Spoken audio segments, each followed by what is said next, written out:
Okay, good morning. Clinical Professor Chokchai Methi Trairat, Acting Vice President of Mahidol University. Professor Dr. Eva Maria Freischner, Vice President for Diversity and International Affairs, University of Bremen. Mr. Knut Suhan, First Secretary, Head of Science and Technology Department, Embassy of Federal Republic of German Embassy in Singapore. Associate Professor Dr. Charansi Mitpanon, Dean of the Faculty of ICT, Mahidol University. Deputy Deans, faculty members, staff, and distinguished guests. My name is Bunsit Yimwasana, and I would like to welcome you to the Mahidol Bremen Symposium on ICT in Medicine and Public Health today at the Faculty of ICT at Mahidol University in Saraya campus today. The symposium is the second symposium under the collaboration between Mahidol University and the University of Bremen. The University of Bremen is one of the 11 best universities in Germany, and Mahidol University is one of the top universities in Thailand. The Mahidol Bremen collaboration was officially established in 2014 when the Memorandum of Understanding between the Faculty of ICT, Mahidol University, and the Faculty of Mathematics and Informatics, University of Bremen was signed thanks to the collaborative work between Professor Peter Hathaway and Professor Christian Frexer since 2011 to solve problems in developing countries using applications of ICT. Since then, there have been a number of research collaboration projects and student exchange activities between the two institutions. In 2016, the relationship has led to the extension of the MoU and the initiation of the establishment of the MU Bremen Research Center in Health Informatics, focusing on ICT supported systems for surgical procedures and training, and prediction and prevention of vector-borne diseases such as malaria and dengue, using methods of ICT, crowdsourcing, and artificial intelligence. In order to share knowledge and skills for the development and strengthening of this research center, today Mahidol University and the University of Bremen together arranged this symposium, and this is the second year that we hold this symposium. The collaboration between the two universities have been strengthening very quickly, and in 2018, which is today, Mahidol University and University of Bremen agreed to sign a university-level MoU. At Mahidol University, several faculties already expressed interest in joining this collaboration. The faculty include, but not limited to, Faculty of ICT, Faculty of Medicine, Sirirat Hospital, Faculty of Medicine, Ramathibodi Hospital, Faculty of Dentistry, Faculty of Veterinary Science, and Faculty of Tropical Medicine. To mark this special historical event, it is an honor to have the Vice President of Mahidol University, Clinical Professor Chokchai Methi Trairat, to preside over this symposium today. And also, we also have Professor Dr. Eva Maria Freischner, Vice President for Diversity and International Affairs, University of Bremen, and Mr. Knut Suhan, First Secretary, Head of the Science and Technology Department, Embassy of the Federal Republic of German Embassy in Singapore, as our special guest of honor. Now it is the time to officially open today's symposium. I would like to invite Clinical Professor Chokchai Methi Trairat, Acting Vice President of Mahidol University, on the stage to give a welcome speech. Professor Chokchai, would you please?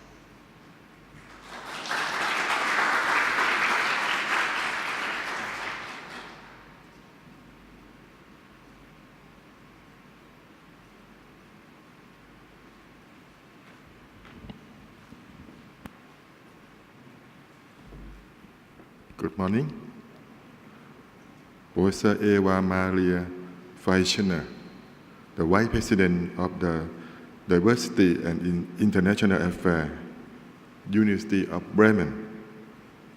Mr. Knut Suhan, the First Secretary, Head of Science and Technology Department, Embassy of Federal Republic of Germany in Singapore. Professor Christian Frexer, University of Bremen. Dean, Deputy Dean, ladies and gentlemen. Good morning again.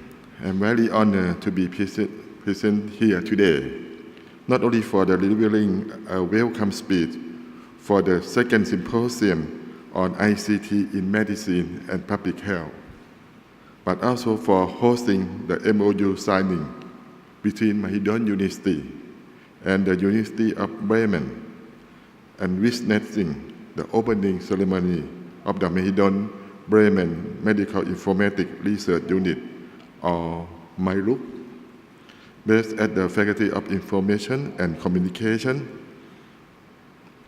Technology, based at the Faculty of Information and Communication Technology, Mahidol University.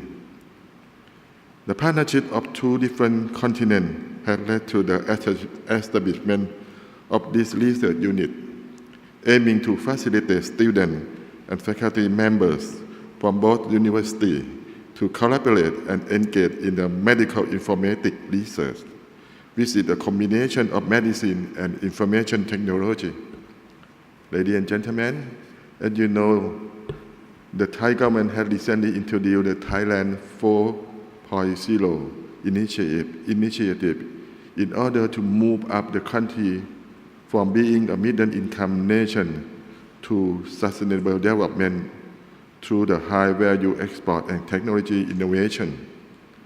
This initiative has led to the development of the so-called Smart Thailand project, which covers many areas, including smart food, smart culture, smart health, smart auto, and smart digital. This project will lead Thailand to a whole new digital economy, which will open new markets and opportunities for the citizens of the country. The strength of Mahidol University is healthcare and medical technology play an important role in the area of smart health. As we all know that healthcare has a tremendous impact on our society and people. Healthcare will lead to the country development in every direction. Mahidol University consequently seeks to improve the quality of life and to enhance the healthcare technology by combining advanced and modern technology with healthcare. With the so-called medical informatics, doctors can provide better care to patients by knowing patient profile, health information stored in the large electronic database, diagnosing disease through the digital imaging technology, planning operation with the assistance of computer simulation program, and learning patient genetic information. By combining the strength of Mahidol University and the University of Bremen, I expect to see many great things to come in the future. I would hereby like to thank Faculty of Information and Communication Technology and the Faculty of Medicine Sirat Hospital, the Faculty of Medicine Ramatibadi Hospital, and the Faculty of Veterinary Science, and the Faculty of Tropical Medicine for their great effort in establishment this collaboration. I also wish to extend our sincere thanks to the German Embassy in Singapore for their support in facilitating this collaboration and participating in our event today. Ladies and gentlemen, by seeing the symposium entering its second year, we will definitely do our best to enhance the sustainable collaboration for this kind. Please also rest assured that Mahidol University will continue to excel in health, science, art, and innovation with integrity for the betterment of Thai society and the benefit of mankind. Thank you very much.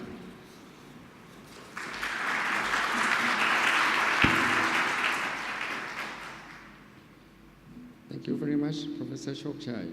Next, I would like to invite Professor Dr. Eva Maria Freischner, Vice President for Diversity and International Affairs, University of Bremen, on the stage to give a welcome speech. Professor Eva Maria, would you please?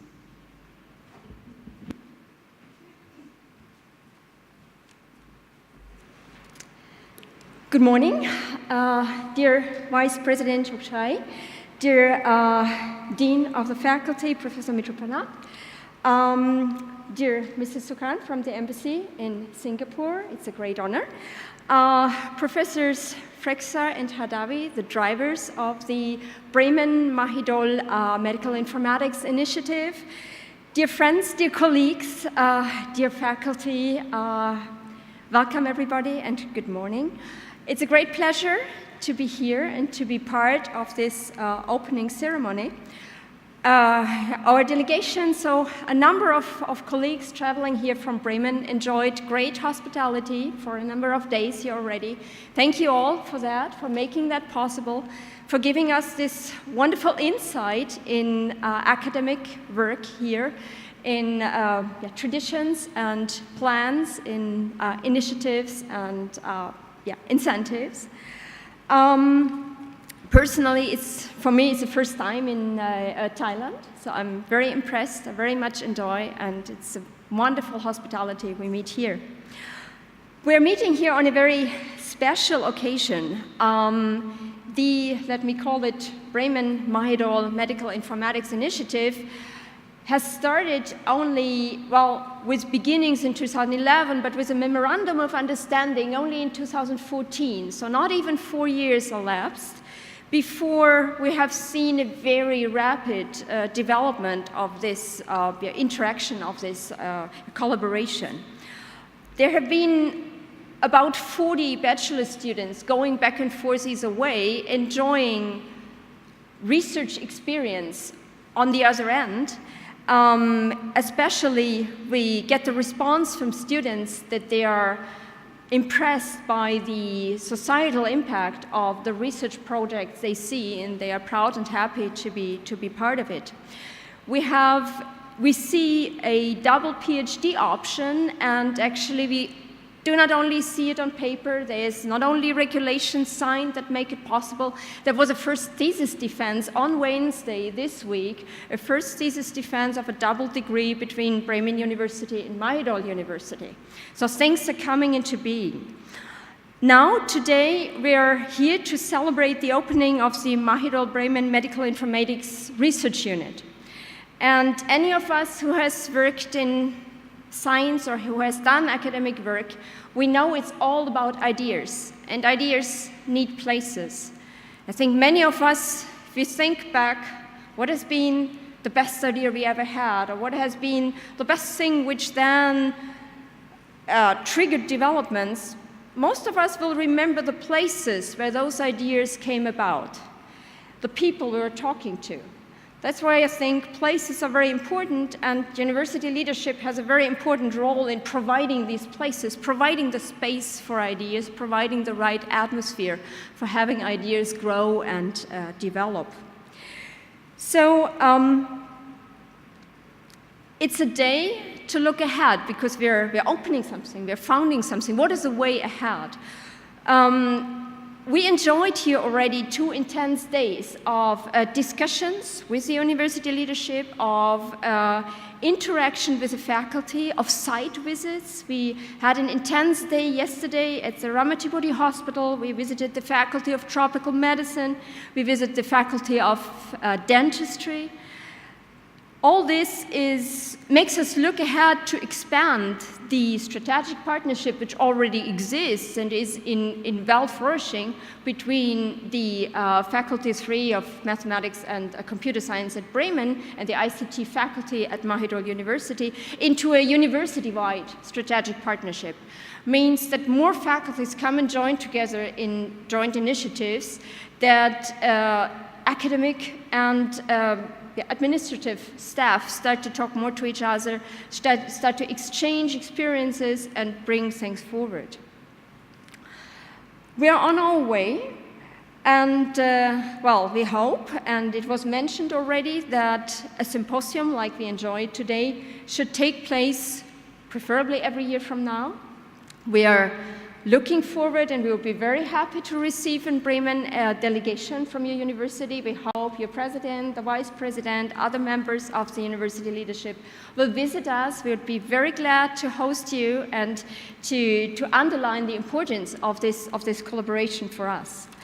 Most importantly, of course, and those who decide about things, let's step back for a moment. Most importantly, we want researchers to go back and forth. We want young people to go back and forth, the postdocs, the students, and see more of those happy and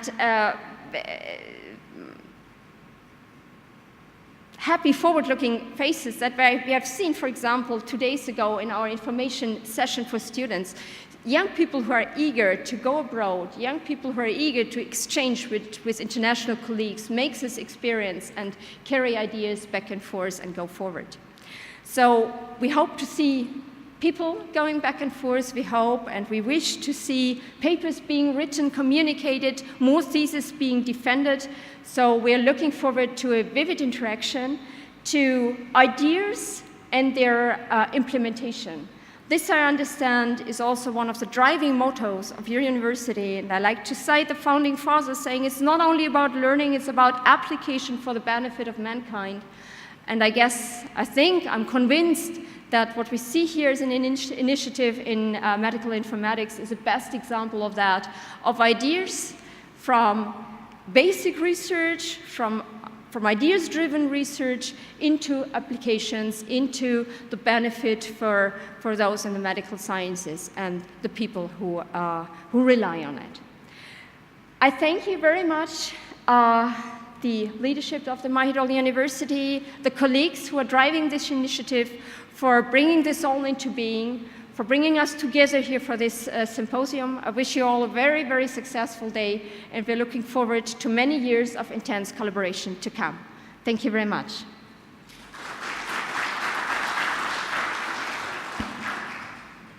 Thank you very much, Professor Eva Maria Freischner.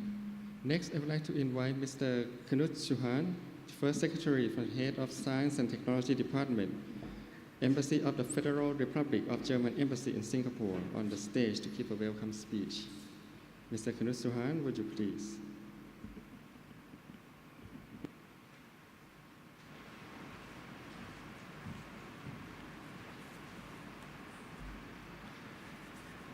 Good morning.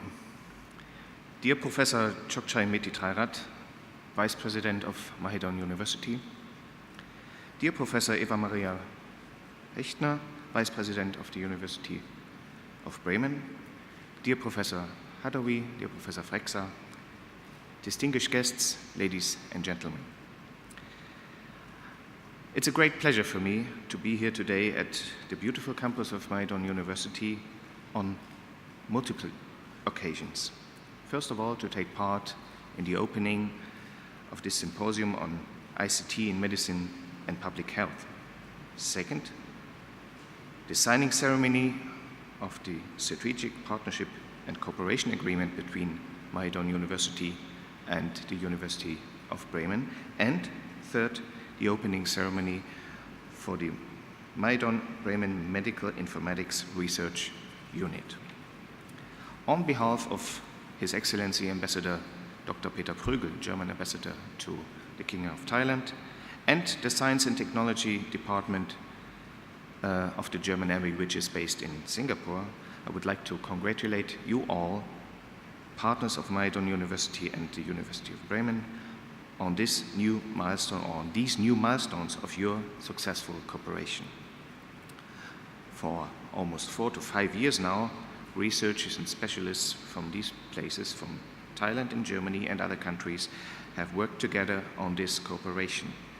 And since then, this cooperation has developed into one of the showcases of bilateral cooperation in the field of research and academic exchange between our two countries. The German federal government has always made, and I'm sure the new government, which we are still about to form in Germany, will continue that, has always made international cooperation in the field of academic exchange and research one of its top priorities. In 2016, the Federal Ministry of Education and Research has set up an internationalization strategy, which has in focus the support and the strengthening not just of exchange programs in the field of research and academic exchange, but also to intensify marketing activities for research cooperation. And as we just heard, also the Thai government has ambitious goals on this field. The keyword of Thailand 4.0 was just mentioned by the Vice President.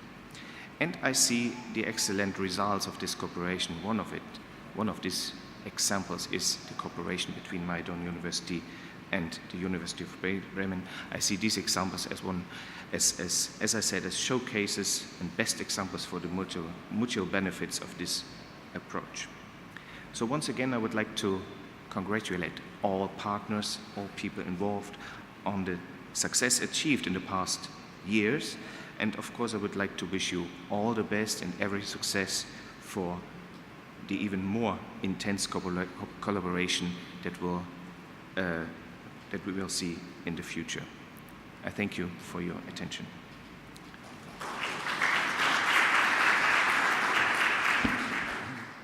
Thank you very much, Mr. Knut Suhan.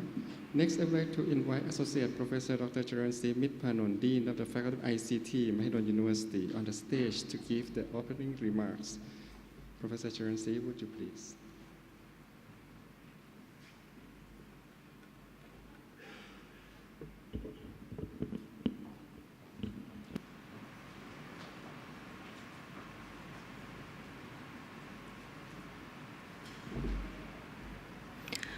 Good morning, Professor Eva Maria Freischner, Vice President of Diversity and International Affairs, University of Bremen. Good morning, Mr. Knut Suhan, the First Secretary, Head of Science and Technology Department, Embassy of the Federal Republic of Germany in Singapore. Thank you so much to be with us today. And good morning, Clinical Professor Chokchai Metri Dairat, the Vice President of Mahidol University. Thank you so much for your agility to be with us on behalf of the President today. My fellow deans, deputy deans, faculty members, staff of the Faculty of ICT, Professor Christian Frexer, representatives from the University of Bremen, and distinguished guests. I'm very pleased to welcome you all to the Symposium on ICT in Medicine and Public Health, and to be the host of the Memorandum of Understanding signing between Mahidol University and the University of Bremen, and the opening ceremony of the Mahidol Bremen Medical Informatics Research Unit on MoU. Today's symposium consists of short morning presentation sessions by the researchers from Mahidol University and the University of Bremen, including Professor Peter Hathaway, Dr. Moritz Prachiapruk, Assistant Professor Dr. Varapan Kusukuniran, and Dr. Siripen Pongpaichet from the Faculty of ICT, Mahidol University, and Professor Dr. Gabriel Sackman, Professor Dr. Rainer Maraca, Professor Dr. Johannes Cherning, Professor Dr. Sergar Krem. Where are you? Okay. And Tina Weisbacher, okay, from University of Bremen. In the afternoon, there will be demos and research discussion between delegates from Mahidol University and the University of Bremen. I would like to thank Professor Dr. Eva, Professor Christian, Professor Gabriel Sackman for leading the team of researchers from University of Bremen to come to Thailand to join us today for the symposium, despite their busy schedules. I also would like to thank Mr. Knut Suhan the first secretary, head of Science and Technology Department, Embassy of the Federal Republic of Germany, Singapore, for being here and providing a welcome speech today. It is such an honor for us. I also would like to thank the administrators and faculty members from the various faculties of Mahidol University, such as Faculty of Information and Communication Technology, Faculty of Medicine, Silirat Hospital, Faculty of Medicine, Lama Thibadi Hospital, Faculty of Veterinary Science, Faculty of Tropical Medicines, and Faculty of Dentistry for joining us to host the visit of the delegates from University of Bremen, which is very, very intense yesterday. Okay. In particular, I would like to thank Professor Peter Hathaway, Assistant Professor Bunsit Yimwasana, Assistant Professor Songsi Tangsi Pairod, Miss Tanida Ekarintragun, our international relationship team, engineering team, audio-visual team, and many more for their effort in organizing this event nicely today. This symposium is organized for the second year, and thank you very much for University Bremen to make it happen. And it covers many collaborative activities between Mahidol University and the University of Bremen. The fruitful collaboration results in establishment of the Mahidol Bremen Medical Informatics Research Unit on my route to be located here in the Faculty of ICT. The strategic visions of the research center is to support long-term joint interdisciplinary research in clinical and public health applications of the informatics, as well as related academic activities. The research unit will leverage synergies in strengths among the two institutes. On the German side, the research unit will include participation of the University of Bremen, Faculty of Mathematics and Informatics, Bremen Spatial Cognition Center, International Laboratory for Local Capacity Building, and the Fraunhofer Institute Mavis Medical Solutions, and more, I hope. And the Thai side, the participating units within Mahidol University now are not only from the Faculty of ICT, but many faculties, centers, and institutes of Mahidol University. The collaboration between Mahidol University and the University of Bremen will bring unique and complementary strengths to the proposed research unit. This results in the signing of the Memorandum of Understanding between the two universities today. In December 2016, I had an opportunity to visit the University of Bremen during Professor Hathaway's fellowship there, and was highly impressed with their facilities and advanced state of the research. The University of Bremen is one of 11 excellent universities in Germany, a competitive destination by the German government to recognize and support the country's top research universities. The Faculty of Mathematics and Informatics, through the collaboration with Fraunhofer Institute, Mavis Medical Solutions, and several clinical and research partners, has research strengths in a variety of areas, including artificial intelligence, cognitive systems, robotics, digital media, computer graphics, virtual reality, human-computer interaction, and medical image computing, which suit very well to the strengths of Faculty of ICT and Mahidol University. As for the healthcare technology, it's very important to the development of the country now, along the direction of the digital economy and Thailand 4.0. This symposium and the planned research unit will help to strengthen health technology in Thailand a lot. The Faculty of ICT will provide space, as Professor Eva mentioned, a space for the ideas generation and the research development. And we will also support on the human resources to support these collaborations, as you all witness that those fruitful results already happened. This collaboration also benefits our students greatly.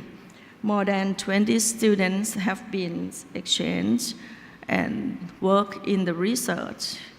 Not to mention that they are so young, but they are quite talented. They even publish the paper with the professor from both sides, which is unbelievable. In 2017, a joint PhD program was established to develop the new generation of researchers in the area of medical informatics. And the big congratulations that we have the first double PhD graduate. And I have to congratulate to Professor Peter Hathaway and Professor Christian Freska. And congratulations, very, very big congratulations to Dr. Lin. So I can call her Dr. Lin, right? Is she here? Anyway, I think she is so busy in your lab now. Okay. So congratulations. Why don't we give a very big hands for this happy moment, okay? And since 2016, several undergraduate and graduate students from both universities travel in opposite directions to participate in the student exchange program, with scholarship provided generously by both universities. And I have to say thank you very much to Professor Eva that you provide a very good ecosystem environment for our young staff and students at Bremen. Okay, thank you so much for your kind hospitality, and I hope to keep this momentum go on very, very well. I am grateful to our president and our vice president, the deans of many faculties of both universities for their strong support. And I'm so thankful for Mr. Knut to be here. I wish the symposium today will be a great success and look forward to many collaborative activities in the future. And I hope that today will also mark the next symposium that will continuously happen. Thank you very much.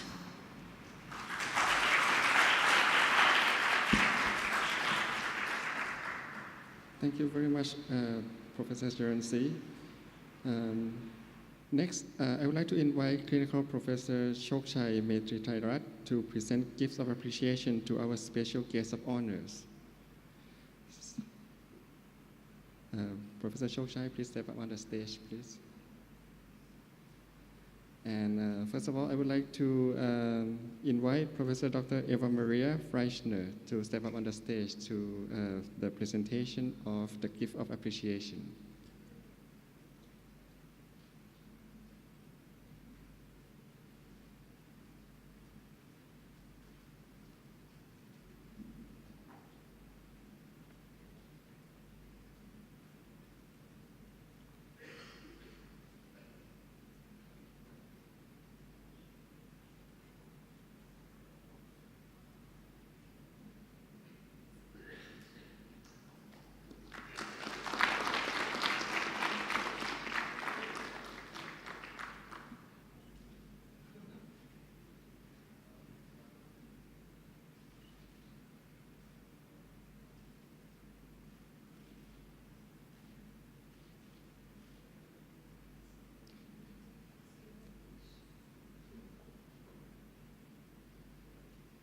Thank you very much. Next, I would like to invite Mr. Knut Suhan on the stage for the presentation or gift of appreciation.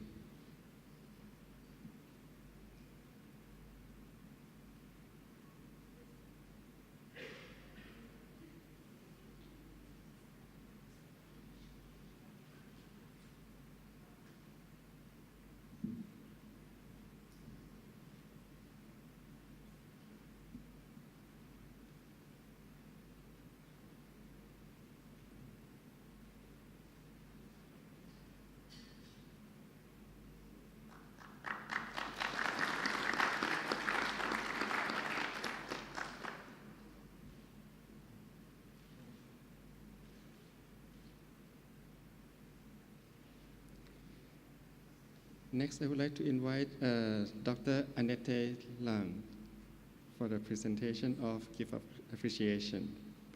Dr. Annette Lang is the Director of the International Office at the University of Bremen. And she has been very helpful in this collaboration so far. Thank you very much.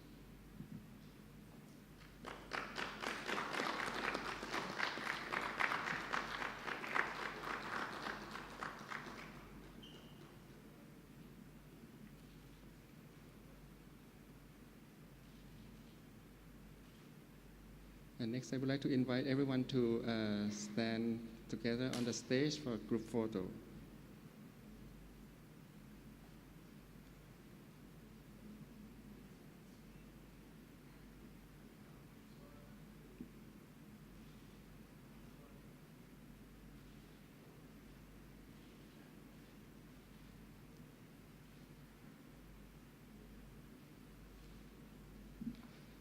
Okay, thank you very much. So the formal ceremony has been completed. Thank you. And next will be the research talk sessions. And after this, Dr. Siripen will handle the MC for me. Thank you very much.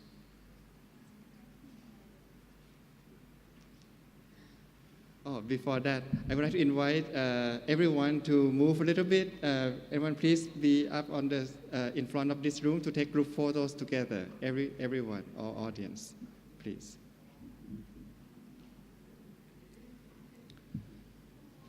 Professor Chokchai and and Professor Charansi, please take group photos.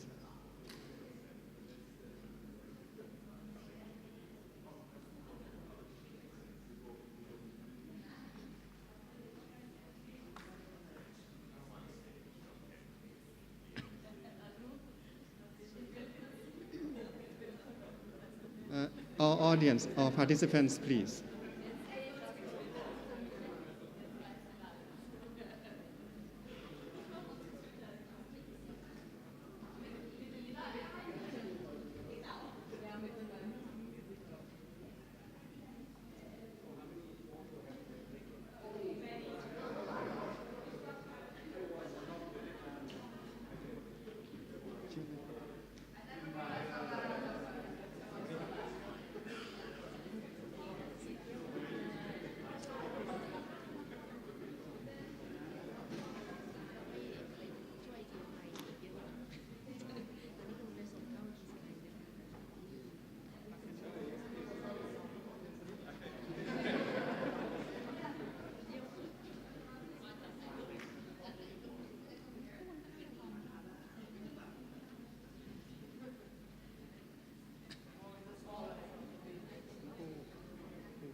Okay, thank you very much.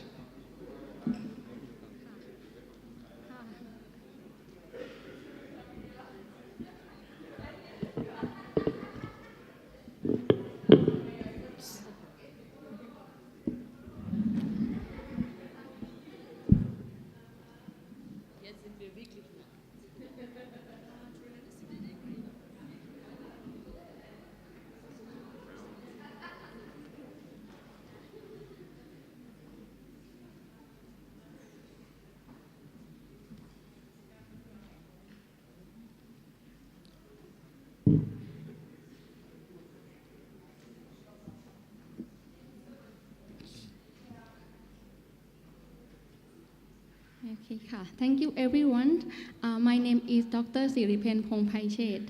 I'm also the lecturer of Faculty of ICT, Mahidol University. I will be the MC continuing for today. And now we are going to follow our program, which are scheduled as follows.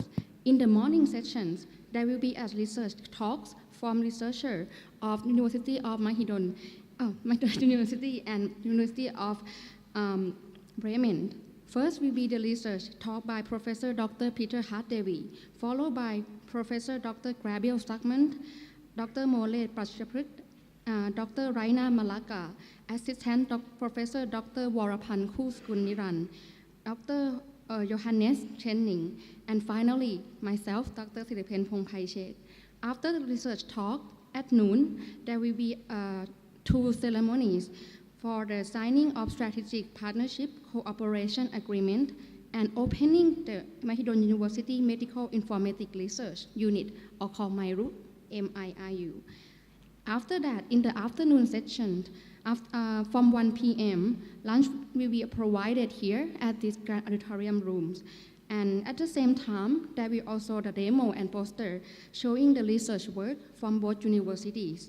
And also, there will be a breakout talk at 2 p.m. by Tina Weisbacher and also by Dr.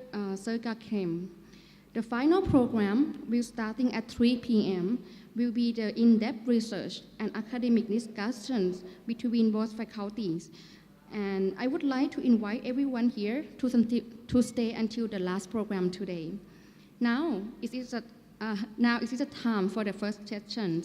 I would like to invite Professor Dr. Peter Hathaway to talk about Mahidol Bremen research collaboration in medical and public health informatics. Professor Peter Hathaway is currently a senior faculty member of Faculty of ICT, Mahidol University. He was the Vice President of Academic Affairs of the Asian Institution of Technology prior to his appointment at here. Professor Hathaway served in the United Nations as a director of UNUIIST from 2010 to 2013, and he has been Fulbright Fellow, Hans Wissenschaft College Fellow, Everly Brundage Scholar, and Shell Oil Company Fellow. His research falls broadly in the area of artificial intelligence, medical informatics, and scientomatics. His current work focuses on intelligent medical training systems and modeling of the vector-borne disease. Professor Peter Hathaway, would you please come on the stage?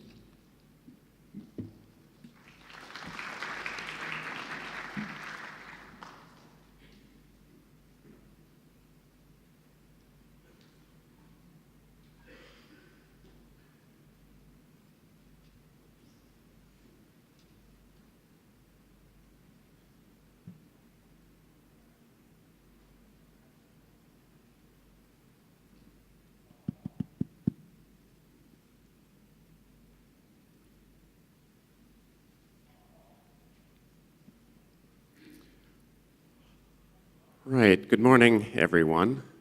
I would like to kick off the series of talks in this symposium with a little bit of an overview of the research collaboration over the past 4 years between Mahidol University and the University of Bremen.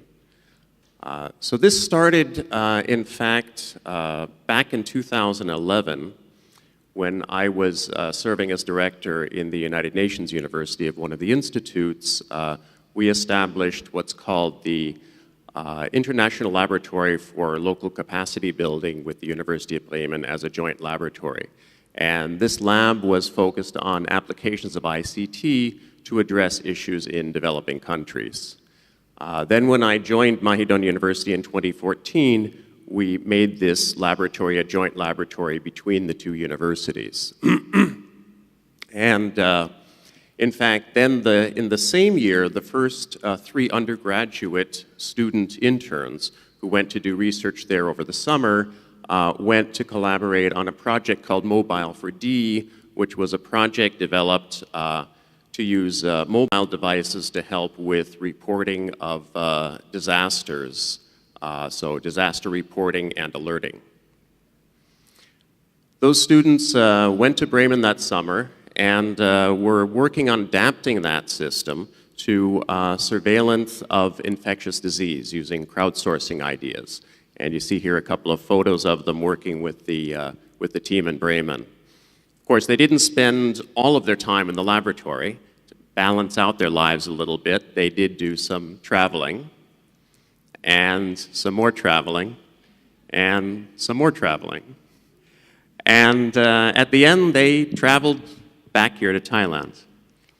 And here in Salaya at Mahidol, they continued the work they had started in Bremen as their senior project. So all of our undergraduate students do what's called a senior project, which is a capstone research project in their final year.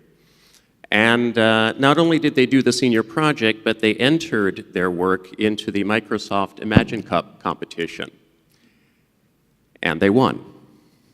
And not only did they do that, but they went on to publish the work as a joint publication between us and the involved researchers in Bremen. And that was in the ICTD conference, which is the top conference for ICT and development that was held in Singapore that year. Now, I gave you quite a lot of detail about these 3 particular students. Not only were they our first students to go to Bremen, but this kind of pattern of work really became a blueprint for the students who followed after that. So this idea of carrying out the joint research in Bremen, coming back and continuing as a senior project, and eventually coming out with a publication. So in the year after that, 2 of our students went, and you see a nice photo of them here, learning a little bit about German cuisine. And they published a nice journal article came out of that work. In the 3rd year, things started to expand. Now we had 8 undergraduate students go. One of our undergraduate students spent an entire semester there, not just doing research, but in fact even taking classes. He was involved with Gabriel Zachmann's group in VR. And 2 of our PhD students went as well. And you see yet another nice publication coming out of that work. And then in the 3rd year, this past year, now we had 15 undergraduate students who went, and again 2 PhD students. And we expanded the collaboration, which started with the Bremen Spatial Cognition Center, to include now several students in the computer graphics and virtual reality lab, and also several students in the human-computer interaction lab. And yet again, more joint publications coming out of this. In that same year, we came up with the idea of a student summer research symposium, where because the students were doing such fabulous work, we thought, well, why don't we let them share it with a broader audience? And really let them show what they've done. And in fact, we also gave prizes to the best work. And so we introduced this concept, and at that time I was a fellow at the Hansewissenschaftskolleg, which is just outside of Bremen and Delmenhorst, and the Hansewissenschaftskolleg was generous enough to host that summer symposium for us. So that was really a very, very nice event, and we plan to do that from now on. So you see really quite a high level of activity, and so then you sort of have to ask, well, what's driving this? What's the engine behind this? There has to be some sort of a flame in there. And really what's driving this is the research collaboration. And so I have to back up a little bit in time to talk about that. So as a couple of our guests mentioned in their opening remarks, the University of Bremen was designated as one of 11 elite universities in Germany in 2012. This was the Excellence Initiative, a competitive process in Germany. So this was a designation by the German government. And this, of course, also came with not insignificant amounts of research funding from the government. Now, one of the things that the University of Bremen did with this money is to establish a number of what they called creative units. These creative units were designed to foster interdisciplinary collaboration within the university, so to be kind of seeds that would grow into substantial interdisciplinary research areas. One of these was a research unit on intraoperative information about what surgeons need and when they need it. And this was established in 2014. I was fortunate enough to be invited to be an external expert in the evaluation of the proposal early in that year. It was later funded a little bit later in that year, a few months later. And during the workshop for the evaluation, one of the things that we realized is that there was tremendous complementarity between the work that was going on here within our faculty in the area of medical informatics and the work that the creative unit was planning to do, and in fact in some areas had already started working on. So in Bremen they were looking at surgical support systems, so to improve outcomes of surgery in the OR. And a number of issues like how do you represent a surgical procedure so that you can provide the right information at the right time with automated support. Looking at virtual reality simulation to test new instrument designs, and I think Gabriel Zachmann will talk about that a bit in his talk. Talking about understanding and helping to reduce the cognitive challenges, because of course Christian Frex's group is very strong. It's essentially a cognitive science group, and I think you'll see one demo looking at challenges in laparoscopic surgery, and talking about intelligent support. So for example, the kind of work that Rainer Maleka and Anke Reinschlüssel are doing in the area of navigation systems. And here at Mahidol, we've been working on surgical training systems. So the idea is to improve the effectiveness and efficiency of training. And again, very similar issues. How do we represent surgical procedures? If we're going to teach surgery, we have to have a representation of the procedure in how do we use virtual reality for training of surgery? Virtual environments can be very useful for training. How can we, when students make mistakes, how can we diagnose the causes of errors? Is it because they can't handle the instruments properly, or is it because they don't understand what they should be doing? So is it psychomotor or cognitive? So again, you see this concept of cognition coming in. And how can we provide intelligent formative feedback? So here we're looking at intelligent support, which is information during the surgery. Here it's again information about improving outcomes, but improving outcomes during training. So again, you see a large degree of complementarity between the research interests. So I'd like to go into a bit more detail, not too much, but a bit to talk about the various projects so that you can see how the various expertise is coming together.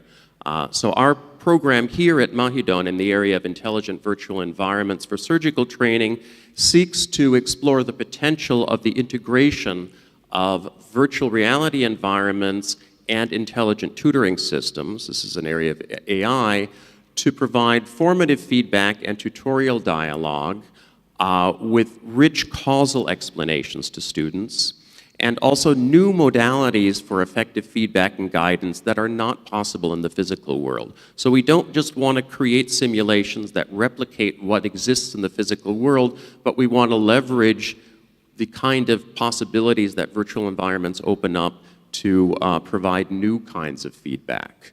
And we've been focusing in two areas. One is psychomotor skills, the other is decision-making skills.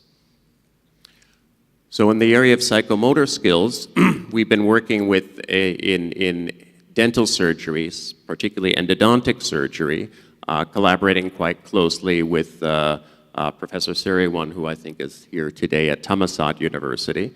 And the framework we've been using looks like this. And this, by the way, is the framework from the dissertation by Lynn, I call her Dr. Lynn now, who just defended on Wednesday.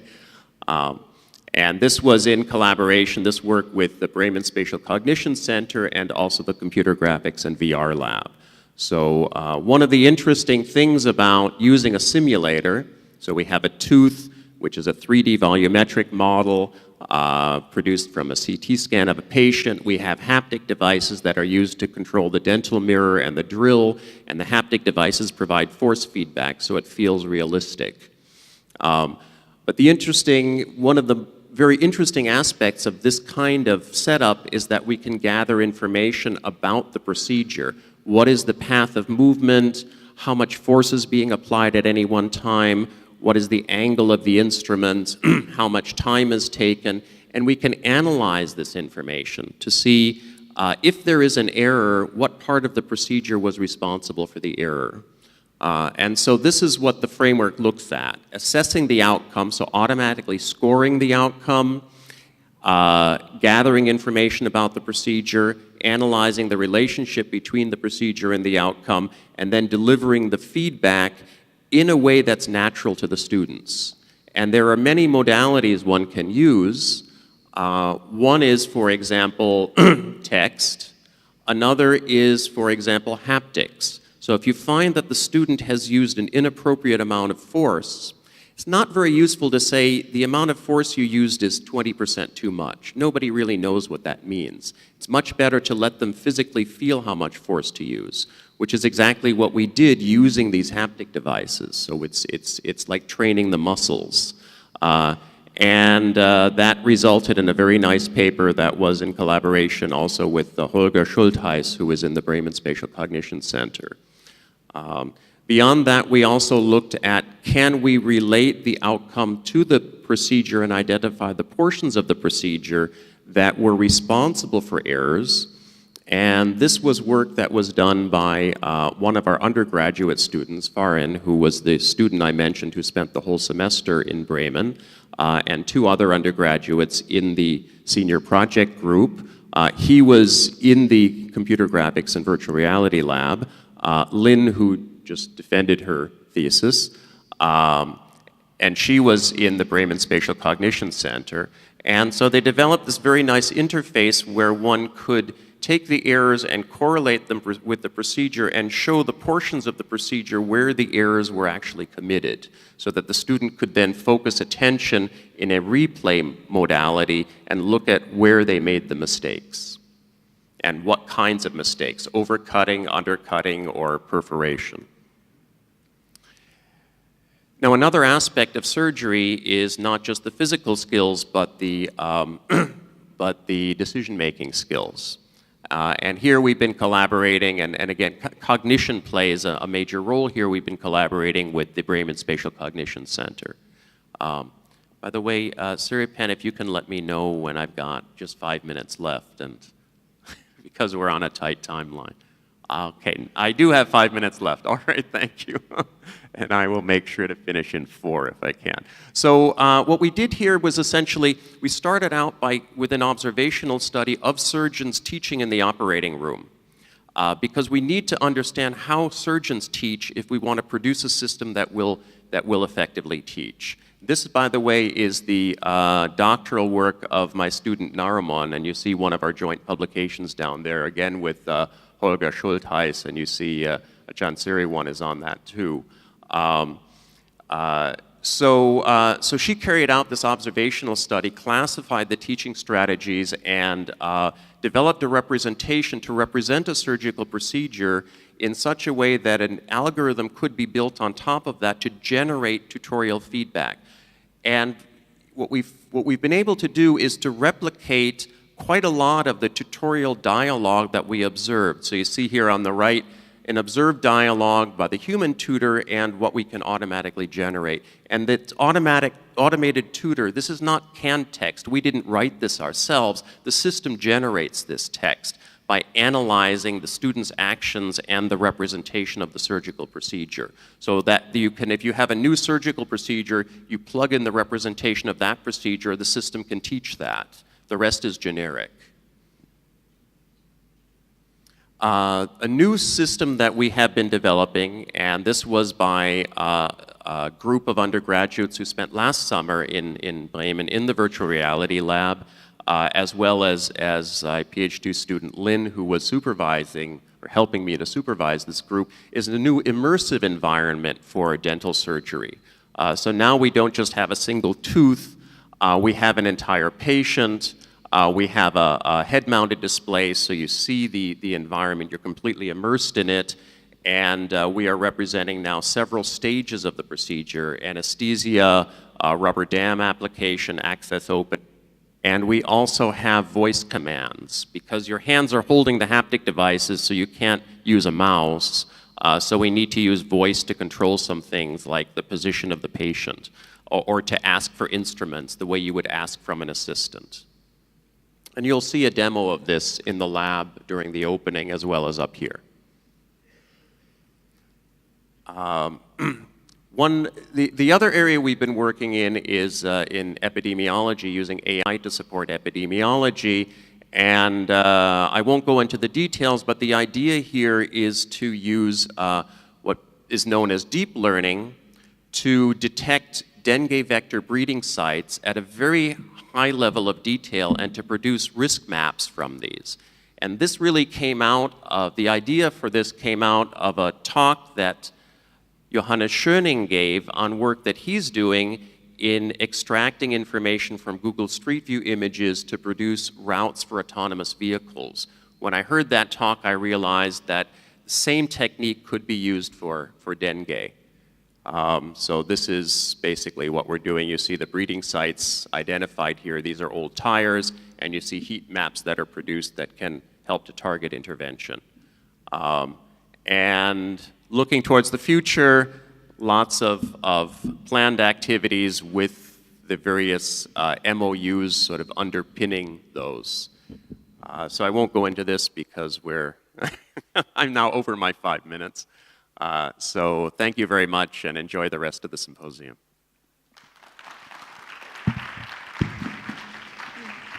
Thank you very much for the Professor Hathaway. Thank you for sharing about the successful story of our collaboration. And we are looking forward for a brighter future with our collaborations. Okay. Next, I would like to invite Professor Dr. Gabriel Zuckman to give a talk on the geometric computing for medical VR. Dr. Gabriel is a professor for computer graphics, visual computing, and virtual reality at University of Bremen, Germany since 2012. Before that, he established and headed of the computer graphic group at the Karlsruhe University, Germany, where he was a professor with the computer science department since 2005. Prior to that, he was assistant professor with the Dr. Johann Klant computer graphics group at Bonn University, and head of the research group for novel interaction method in virtual prototyping, which was funded by the DFG. Yes.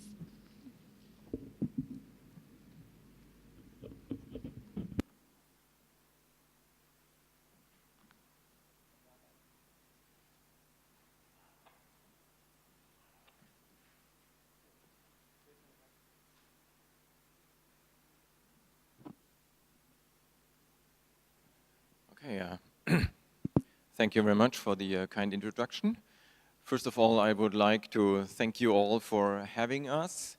In particular, the Dean, Professor Terensri, Dean of ICT, and Professor Peter Hathaway for your kind hospitality. It's a great opportunity for me to present some of our work.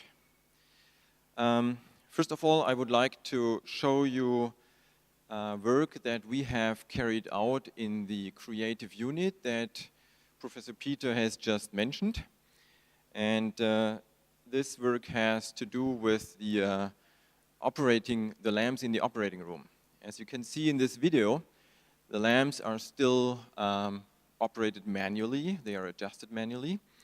And you can imagine that this causes some kind of distraction. There are actual studies, scientific studies that show that on average, every 7 minutes, doctors need to readjust those lamps. And as you can imagine, that creates quite some workload and causes distraction. Even much so that sometimes doctors don't readjust the lamps, although the lighting conditions are really suboptimal, just because they do not want to get interrupted right now. And so we have posed the research question, can we do something about that? And so the goal is to remove completely the need for manual adjustment of these lamps. That way we would like to decrease the cognitive load of the surgeons and thereby improve the workflow. And ultimately, of course, that hopefully helps to increase the quality of life for the patients. So we developed an algorithm to calculate optimal positions and orientations of all the lamps automatically. The setup that we use for that, you can see that at the bottom of the slide. So we basically mount a depth camera just on top or above the operating table, which is looking downwards. And that camera is a depth camera and can see all the staff around the table and provides what we call a depth image or a point cloud. And then what we do is we have developed a number of processing pipelines that take as input these depth images, these point clouds, and output what we call workspace maps. You can see one example of such a workspace map at the bottom left. We have projected this workspace map on the ceiling of the operating room. There are several others of these workspace maps, and each of these workspace maps basically encodes one of the optimization criteria that we need to optimize for. So for instance, we need to optimize the line of sight so that the line of sight is not obstructed by the personnel. We also need to optimize the motion of the lamps because we need to minimize the motion of the lamps. Obviously, surgeons do not want to get distracted by lamps moving all the time around, right? There are many more optimization criteria that we encode in these maps. Also, we take as input the current configuration of the lamps that you can see at the top left and the new configuration. And then we feed all that into an objective function that basically outputs a benefit of a particular lamp configuration. And now we can use one of the standard optimization methods. In our case, we are using particle swarm optimization. And that way, we can actually calculate, we can find a local optima for a new lamp configuration in real time. Now, without bothering you with any further details of the algorithm, I would just like to show you a video. Here you can see our virtual operating room that we have created. We use this as kind of a test bed for our algorithms. At the top, you can see a virtual representation of operating room lamps. At the bottom, in the middle, you can see an actual recording of an actual real operation of an actual procedure. We have recorded 5 hours of procedures, and then we can just, here you can see basically the top view, what the camera sees. And now you can see basically the lamps moving to find new optimal positions for the lighting. Now you can imagine that in order to really find optimal positions, we also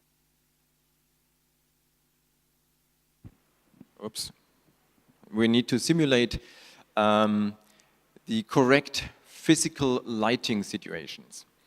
And maybe you know that what we call the lighting geometry, basically the pattern that the operating lamps produce, is not just a simple spotlight. It's much more complicated. You can see the path of the light on the right-hand side. And so we developed a physically correct lighting model of the OR lamps and developed a physically correct lighting simulation and integrated that into our autonomous lamp optimizer. The approach that we have taken is real-time ray tracing. The challenge here is to make the ray tracing work on a hybrid representation of the scene. So for instance, the operating room, the table and everything is modeled by polygons, but the staff is of course represented by point clouds. And the elements, the lighting elements of the lamps is represented by an analytical function. What you will get with a standard lighting algorithm is what you can see at the bottom left. That's regular standard polygonal lighting. But what we would like to have is what you see at the bottom in the middle. That's produced by our ray tracing algorithm. And here you can see a video of our lighting simulation on the left-hand side. Now the problem is that monitors, computer monitors and projectors cannot display the amount of light that operating lamps actually produce. So you cannot actually see in the video whether or not our physically based lighting model is correct. And that's why I show you also on the right-hand side a false color video of the same scenario. So the colors in that video on the right-hand side basically show the luminance. Red means, of course, a very high luminance. Okay, now for something completely different. And that has to do with force feedback. For force feedback, collision detection is one of the enabling technologies which you need a lot of times in many medical VR simulations. And I would like to show you our approach, how we solve that. So we have proposed a novel, unique approach that is based on sphere packings. You can see an example on the right-hand side. And basically we have developed an algorithm that takes a virtual object, which can be an arbitrary container, and we fill that with non-overlapping spheres. And of course the goal is here to maximize the volume coverage and at the same time minimize the number of spheres in the interest of running times of the algorithms, of course.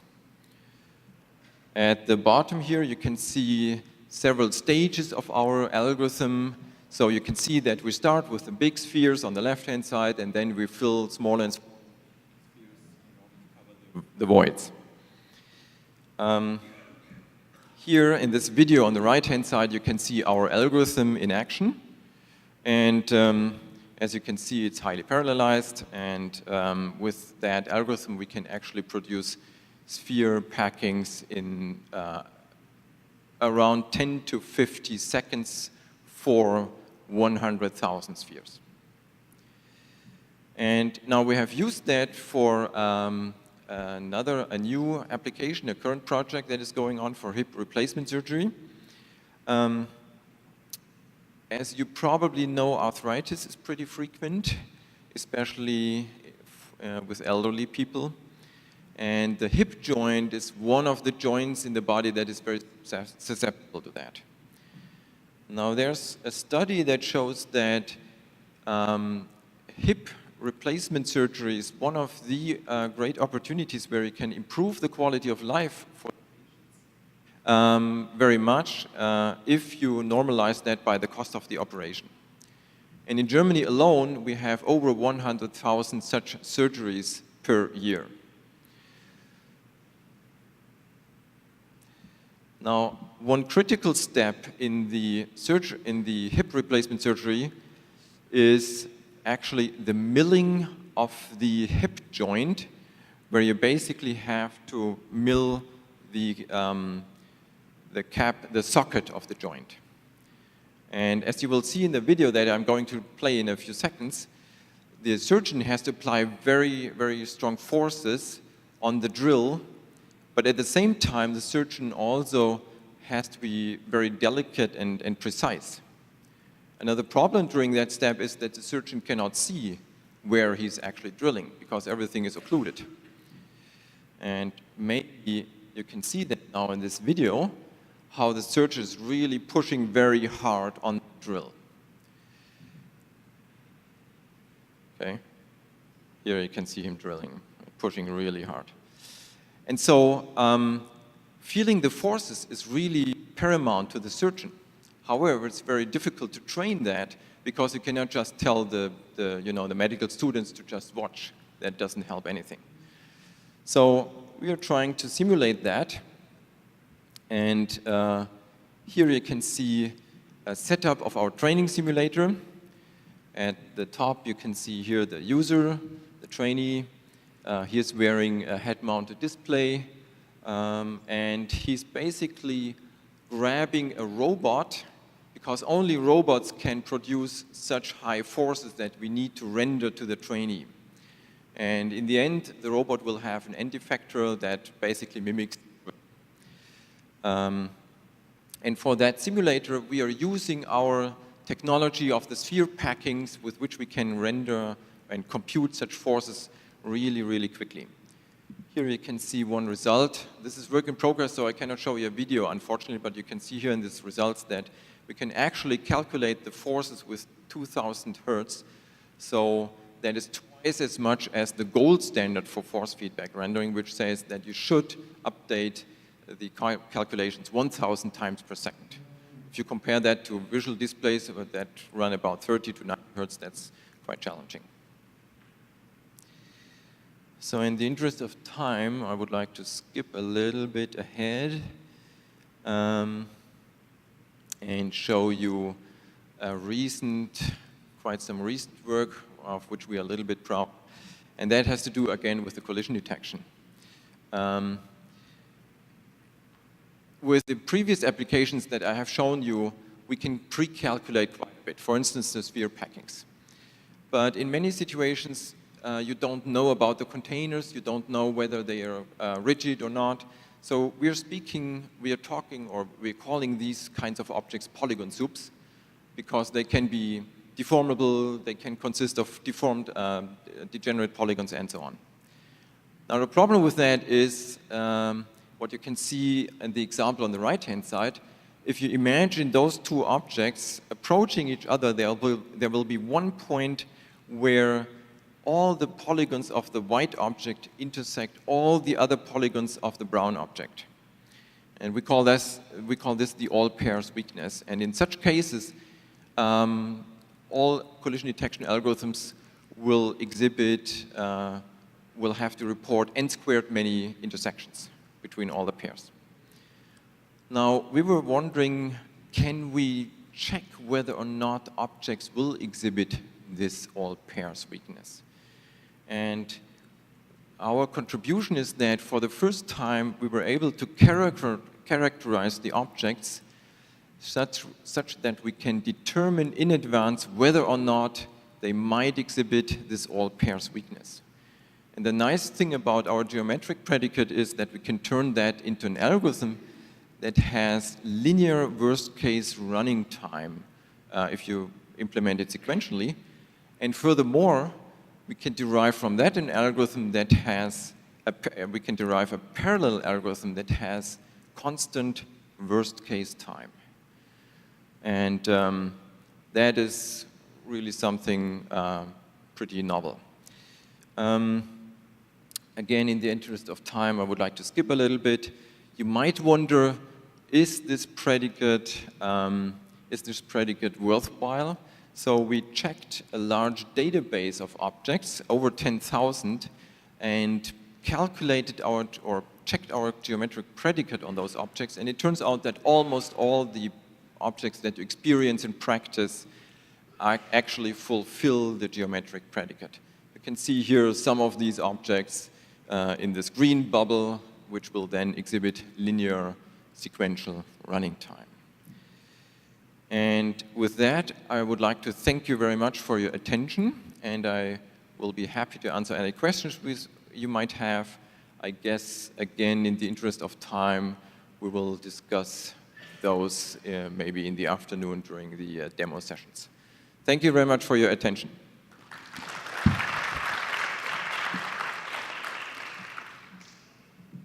Thank you very much, Professor Gabriel Segment. Is there any question from the audience? Okay, so thank you very much for a lot of wonderful work today. Next, I would like to invite Dr. Moret Ratchapruk to talk about our virtual reality system for stress inoculation training of pre-hospital healthcare personnel. Dr. Moret Ratchapruk received his bachelor degree in computer engineering from Kasetsart University, Thailand, and a master and PhD degree in computer science as well from the University of Louisiana in Lafayette, United States. He is an instructor at ICT. His research interests include virtual reality and 3D interactions. His current work focuses on improvement to natural whole-hand interactions with virtual objects and application virtual reality of training. Would you please?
Hello. Okay, sorry for the delay, and thank you for the introduction. And hello, everyone. Today, I'm going to give an overview of my project to develop a virtual reality system to train pre-hospital healthcare personnel to get used to stress, to help them perform their life-saving tasks better. And my co-researcher is Mr. Disaton Wattanadirat, who is a master's student in Game Technology and Gamification program at the Faculty of ICT. And we have collaborators from the Department of Trauma and Emergency Medicine at Pramongkutgao Hospital who provide domain knowledge in medicine, especially relating to the training of pre-hospital healthcare personnel. Emergency personnel or pre-hospital personnel is a term to describe providers of emergency medical services such as paramedic, emergency medical technician, and emergency medical responder. They are responsible for finding, rescuing, and taking pre-hospital care of patients both at the accident scenes and on the way to hospitals. They are one of the key factors for the survival of patients. They are regularly exposed to stress from saving lives and from facing traumatic events. And this stress, if not coped well, can adversely impact their performance and can harm both themselves and patients. Also, in long term, this stress can induce mental symptoms or illnesses such as sleep disruption, depression, and post-traumatic stress disorder.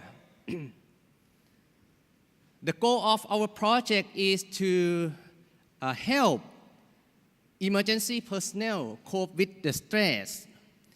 We simulate a stressful rescue scenario in a virtual environment for training to allow them to practice their stress coping skill and help them be ready for real-world stressful situations. Virtual reality shows great potentials for simulating immersive virtual environment for training that are otherwise too dangerous, costly, or impractical to set up in real world. Virtual stress training has been investigated for training of soldiers, pilots, goalkeepers, firefighters, etc. To the best of our knowledge, there is no or minimal work that investigates stress training for emergency personnel. Our approach can be used as alternative to and in combination with other stress coping strategies. The main idea of duty swapping is to increase the time away from stressful events. For example, we can increase the number of absent days available for emergency personnel, or we can temporarily switch their duty to something else that is less stressful. We can conduct a psychological debriefing session after their duty, supervised by a psychiatrist. And our approach, in addition to providing pre-deployment training, can also be used for pre-employment assessment to identify applicants who are stress sensitive and then taking appropriate measurement. For example, we can reject the applicant or provide intensive training before deployment or assign them to a different duty that is less stressful. Our system used head-mounted display or HMD to present the virtual environment. HMD blocks the user from the real world, allowing the user to be fully immersed in the virtual world. And since we want to explore a simple VR setup that requires small physical space, we have the user navigate and explore the virtual environment using a standard controller instead of supporting physical walking or some other complex interaction. The trainer observes and controls the simulation from a different system. We also use biofeedback device to measure the stress level in the user for analysis. We combine virtual reality with interactive storytelling techniques. A story is suggested by a medical doctor from Pramangkutgao Hospital who is responsible for training of emergency medical technician. In the story, the user role plays a newly employed EMT. And at the beginning of the story, the user received a notification about an explosion at a residential building.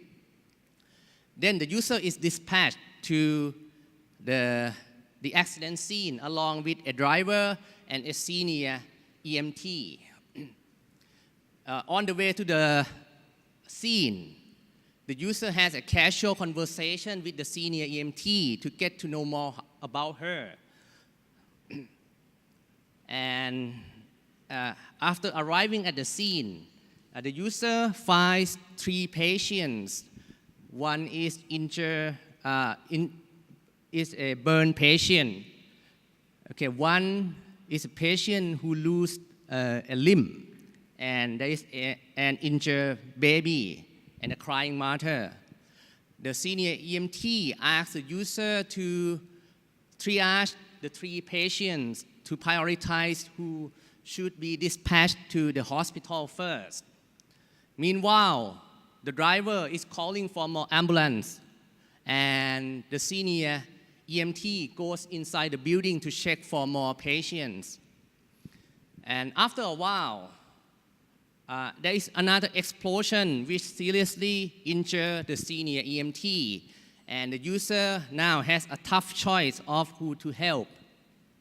We try to tell this story as best possible to engage the user, to induce the stress in the user so that they can practice their stress coping strategies. Okay, and this is a video demonstration of the story. สวัสดีจ้าพี่ชื่อสมหญิงนะตอนนี้เกิดเหตุระเบิดในตลาดมีผู้บาดเจ็บหลายรายเลยพร้อมไหมโอเคใจเย็นๆหายใจเข้าลึกๆนะไม่ต้องตื่นเต้นอย่าลืมขั้นตอนนะประเมินความปลอดภัยของที่เกิดเหตุประเมินความปลอดภัยของผู้ปฏิบัติและสวมเครื่องป้องกันตัวเองโอเคนะเตรียมตัวนะเดี๋ยวเราใกล้จะถึงแล้วเราช่วยทำทีอาร์ให้พี่หน่อยนะประเมินไปว่าจะช่วยเคสไหนก่อนพี่ไปข้างในแป๊บเดียวเดี๋ยวพี่กลับมา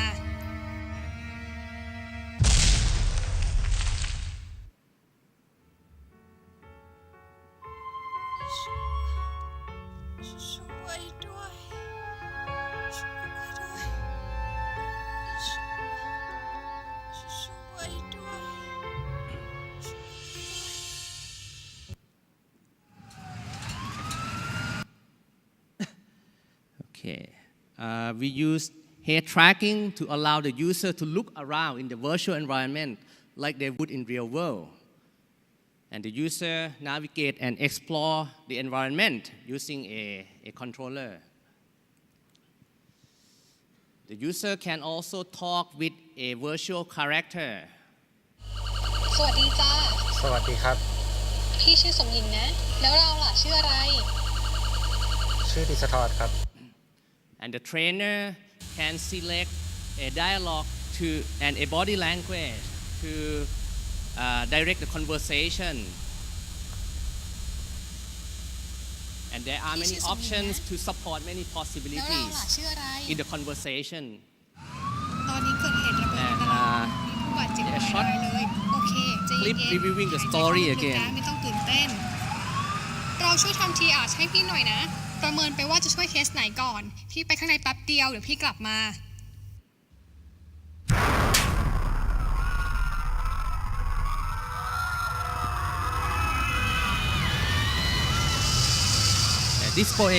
This project is ongoing and we are still developing the system. Okay, besides having options to control the conversation, the trainer can also trigger events in the simulation.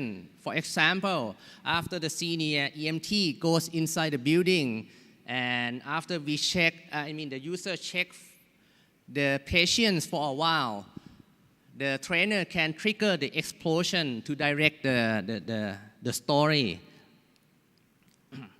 In a few months, we will conduct a feasibility study to understand the basic qualities of our system.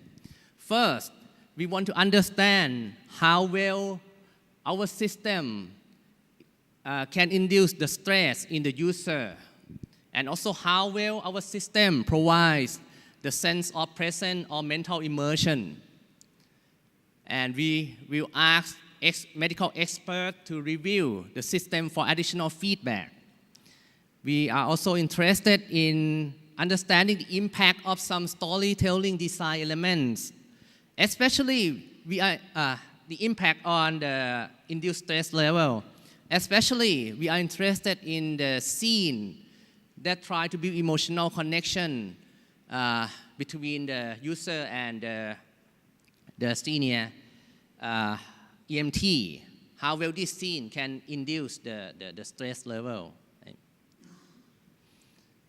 Okay, and yeah, that's pretty much it for the overview. Okay, I will be happy to entertain any questions.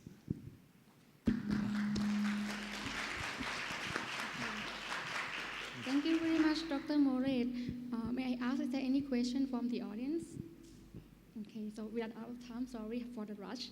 Okay, next I would like to invite Professor Dr. Raina Malaka to talk about interactive tools for surgeons for interpretation, navigation, and data access. Professor Dr. Raina Malaka is a professor for digital media at the University of Bremen since 2006. The focus of Dr. Malaka's work is digital media, interaction, and entertainment computing. At the University of Bremen, he directs a graduate course empowering digital media, funded by the Klaus Tschirhart Foundations. He also a director of the GCI, the Center of Computing Technology at the University of Bremen. Dr. Malaka received several awards for his scientific work and Distinguished Paper Award at IUI. Could you please? So thank you, and welcome to the last 5 minutes of your coffee break. I tried to make that short in order to allow you to get some coffee maybe in between. I'm very happy to be here, and it's really a couple of amazing days also to see what the universities here in Bangkok are doing. I think you are really like on the top edge of research, and what we saw here was very impressive, and it's an honor and a pleasure to collaborate with you, and I'm very curious for the years and for the time to come here. I want to talk about intraoperative tools, and I want to make that short, and I just want to give you some insights. I won't go into too much details. We worked in that creative unit on medical applications, but just to give you a bit of a background who we are and where we come from, I just want to introduce you briefly to the TCI, the Center for Computing Technology at the University of Bremen. And our focus there is to do research on technology and systems for human diversity in everyday life. And the idea is to support humans with digital systems in whatever endeavors they are doing, in work, in leisure time, in their everyday activities. And we are 14 groups working together, and I'm very happy that 4 of these groups are participating in this endeavor here. So it's my group, and it's Johannes Schöning, it's Gabriel Zachmann, and it's Anna's Förster group, where Jens Dede is here as a representative. And so we bring quite some expertise into this cooperation. We, in our group, the Digital Media Lab, we have a number of activities. Among them are entertainment computing, and you might think, well, what do surgeons or what does medicine have to do with entertainment computing? And I think we just saw that in the last talk. Yeah? Entertainment computing is not only about games, but game technology and game engines are very, very powerful tools these days to support computer scientists in building virtual realities, in building simulation systems, in training people in their activities. We're also working on human-computer interaction, so there's a great overlap to what Johannes is doing, and you will see his talk later on. And we work on semantics, on spatial interaction, we work on visual computing. And part of that work goes into these activities with surgeons. Now, if we look at the situation in the OR, we have a clear distinction between preoperative and intraoperative situations. If you are a surgeon in the preoperative phase, you have access to a lot of data. You have 3D data, you have MRI scans, you have CT scans, you have all this access to this knowledge. And when surgeons are in the OR and when they are active doing the procedures, we have typically situations as you can see them on these images. So the hands are busy, the surgeon focuses on the locus where they work, and the information that was available preoperatively is somewhere on monitors or somewhere in the back of the OR. So there's split attention between this data and the work they have to do. And what we want to do is we want to allow for access to this 3D data in the OR, and we want to bring information closer to where the surgeons are actually working. And we want to support surgeons in their everyday activities, which is doing surgery, and we want to support their actual manual task, and we want to build tools that also have the possibility to generalize to other applications and also to other surgical procedures. The technology and goals we are looking at in our group are mixed reality technologies. We look at novel interaction technologies, and we look at new tools and paradigms for navigation. And one of the driving ideas we have is to bring information closer to the CTs. Here is some previous work I want to show you. So we are not the first ones to do that, and we have fantastic colleagues all around the world and in Germany also, whom we work with. And people have tried to bring information closer to the CTs. And here is some work like where people work with projections. You see that here. Yeah, so this is not a living patient, but it's an animal liver. But the idea is here, can we project information onto the CTs, which is in fact not that easy, because we saw in Gabriel Zachmann's talk that you have this light conditions, and these lights are very bright, so it's not that easy to project anything on it. Other people worked with any kind of devices. People brought in iPads and augmented reality stuff, and many of them are not very practical, also for hygienic reasons and for other reasons. So what we worked on in a number of projects, and I want to show you some of the examples here and the results, is we worked on ways to bring navigation information to the instruments, and as a toolbox or as a sample application area, we looked at ablation interventions, so where surgeons poke a needle into the patient in order to treat a tumor, or you could also think of biopsies. We just saw yesterday robotic biopsy to the brain, but many of these ablation procedures are done by hand, and surgeons usually look at a monitor, the instrument is tracked, and they have to look there to the monitor and put the needle here. And so the idea is, how can we bring the information closer to the CTs? And here is one of these ideas, which is with small RGB displays, which we mount. So it's kind of a smartwatch display that we mount on a device. We track the device, and then depending on the distance to the locus, we have either warnings or we have coarse, low accuracy display, or then a crosshair metaphor telling the surgeon where exactly to position the needle and how deep to position it into the body in order to apply the ablation procedure. Here is the thing in play.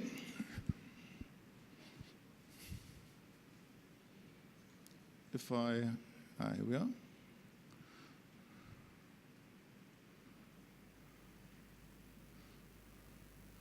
So this is an experiment with a phantom here, and the idea is to bring that needle in there, and you see here the crosshair metaphor, and the participant of that experiment now can direct the needle in here. Here is our little tumor, and eventually the participant will find it. Yeah, and this is like the normal display a surgeon would see, and usually the attention would be split between that display and the CTIS. This is a second prototype we worked on. So here the idea is not to have a full-fledged display, which is also not so easy to bring on the device, but to reduce the information actually to 2 LED rings. Here they are still a bit bulky, so this is a prototype, but they could, well, you could imagine they could be really, really small and cheap. And here is the prototypes doing kind of the same thing. So, and in this case, we have 1 LED ring that indicates the direction. If all the green LEDs are on, you are on the right position. And this second LED ring tells you the depth. And if they are all on, then you are in the right depth. And then what you can't see so well on this display here is they turn red if you go too deep. Another technology we looked at are printable displays, and we think this is a very promising technology. So these displays are actually printed via offset print, and the idea here is to have disposable, custom-made prints that can light up. So it's electroluminescent ink that you use, or color, and you print that on a display. The wiring, so this is in the prototype, the wiring is still a bit bulky, yeah, but you could also print the wiring.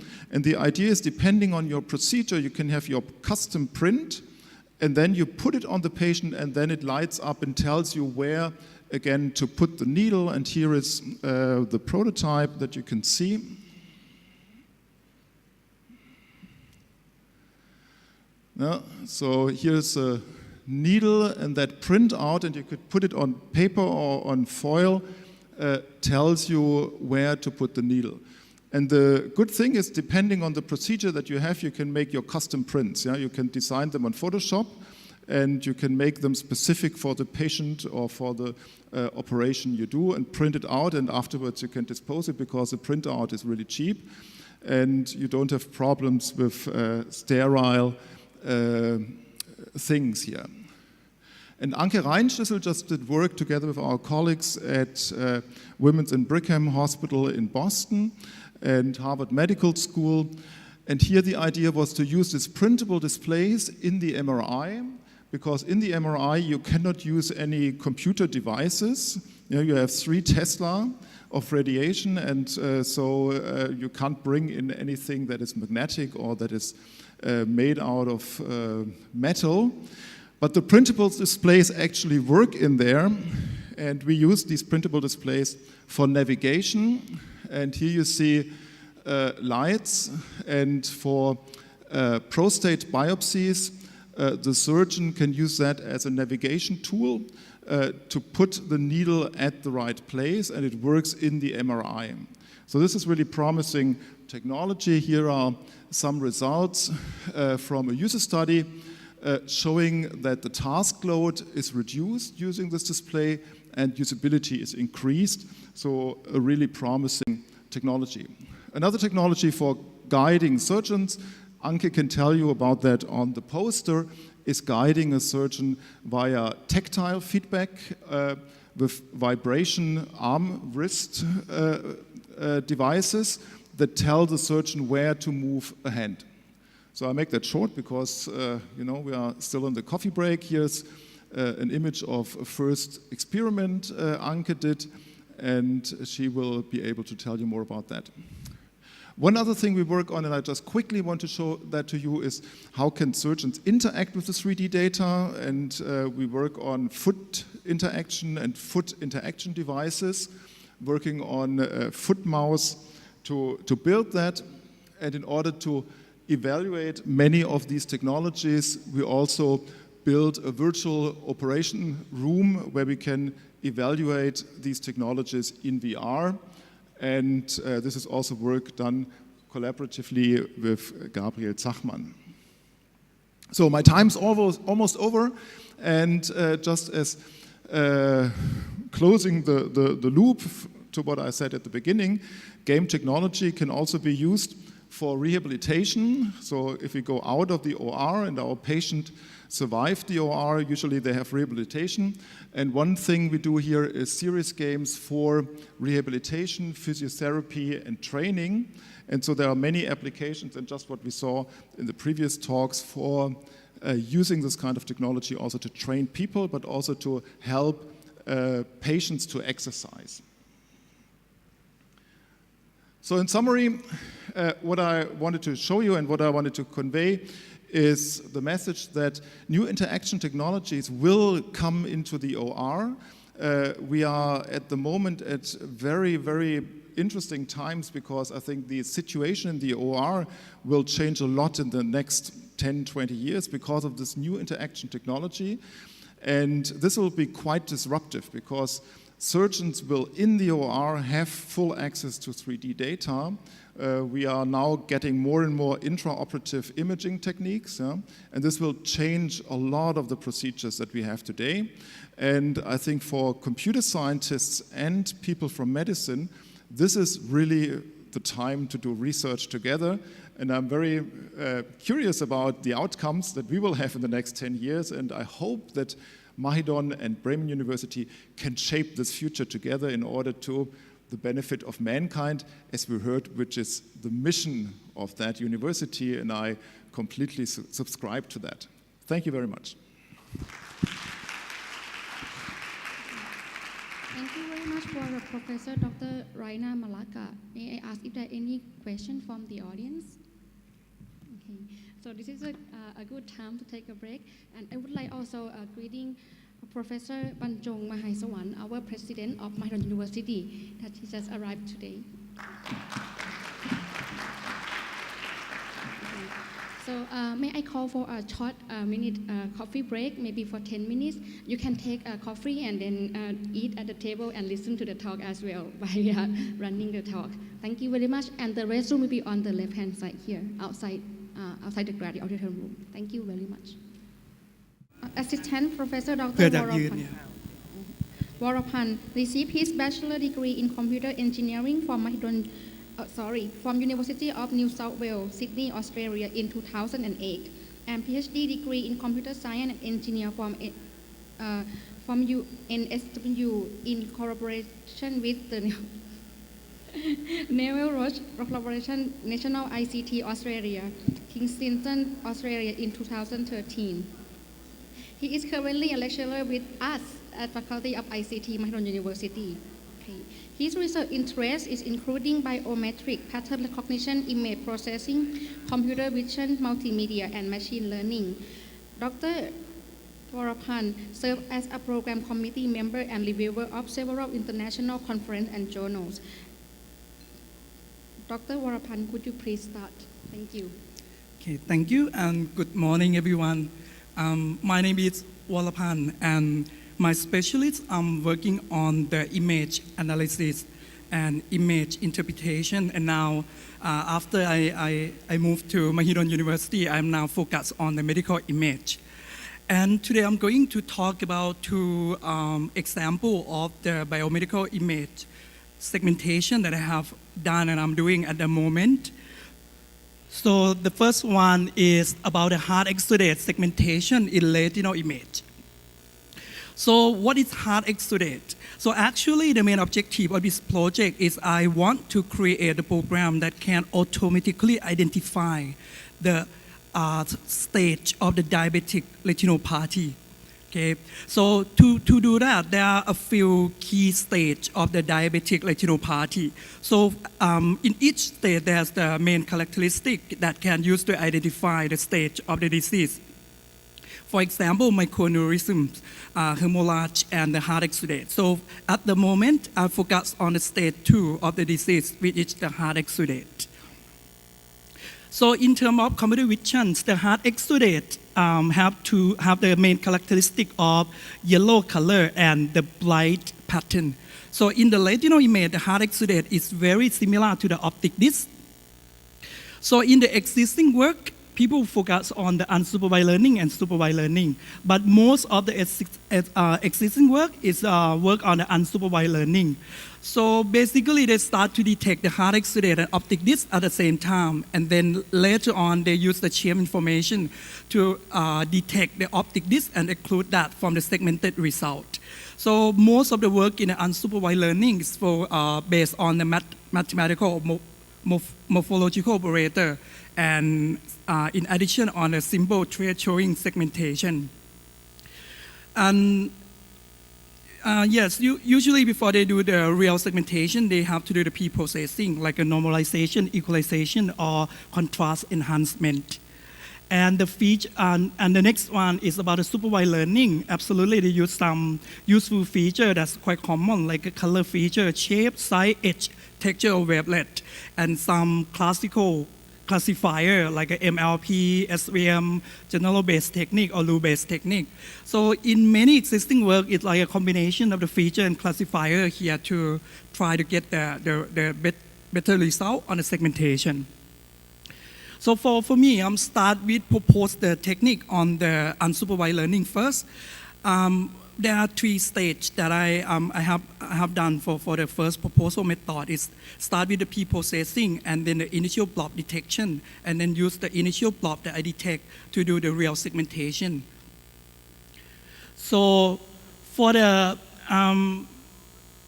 pre-process, it's a little bit different from the other people work. Instead of try to enhance the image, but in my work, I try to make the image multiple image in my data set to have the same color statistic in order to make it more efficient when I do the optimization of the parameter. So I use the color transfer to transfer the color statistic of our input image to be in the same or similar statistic. And this is the example of the result. On your left-hand side is the original image or input image. On the top here is the reference, and I do the color transfer in order to transfer them to be in the similar statistic of the color. So when I do the optimization, I do that on the right-hand side. So now I can better set up some parameter for the segmentation. And then in the second step is the way to detect the initial blob or initial contour for the hard exudate. I'm not going to go into the technical detail, but I use like a color information, shape information, and the size of the detected blob to be the initial contour for the detection.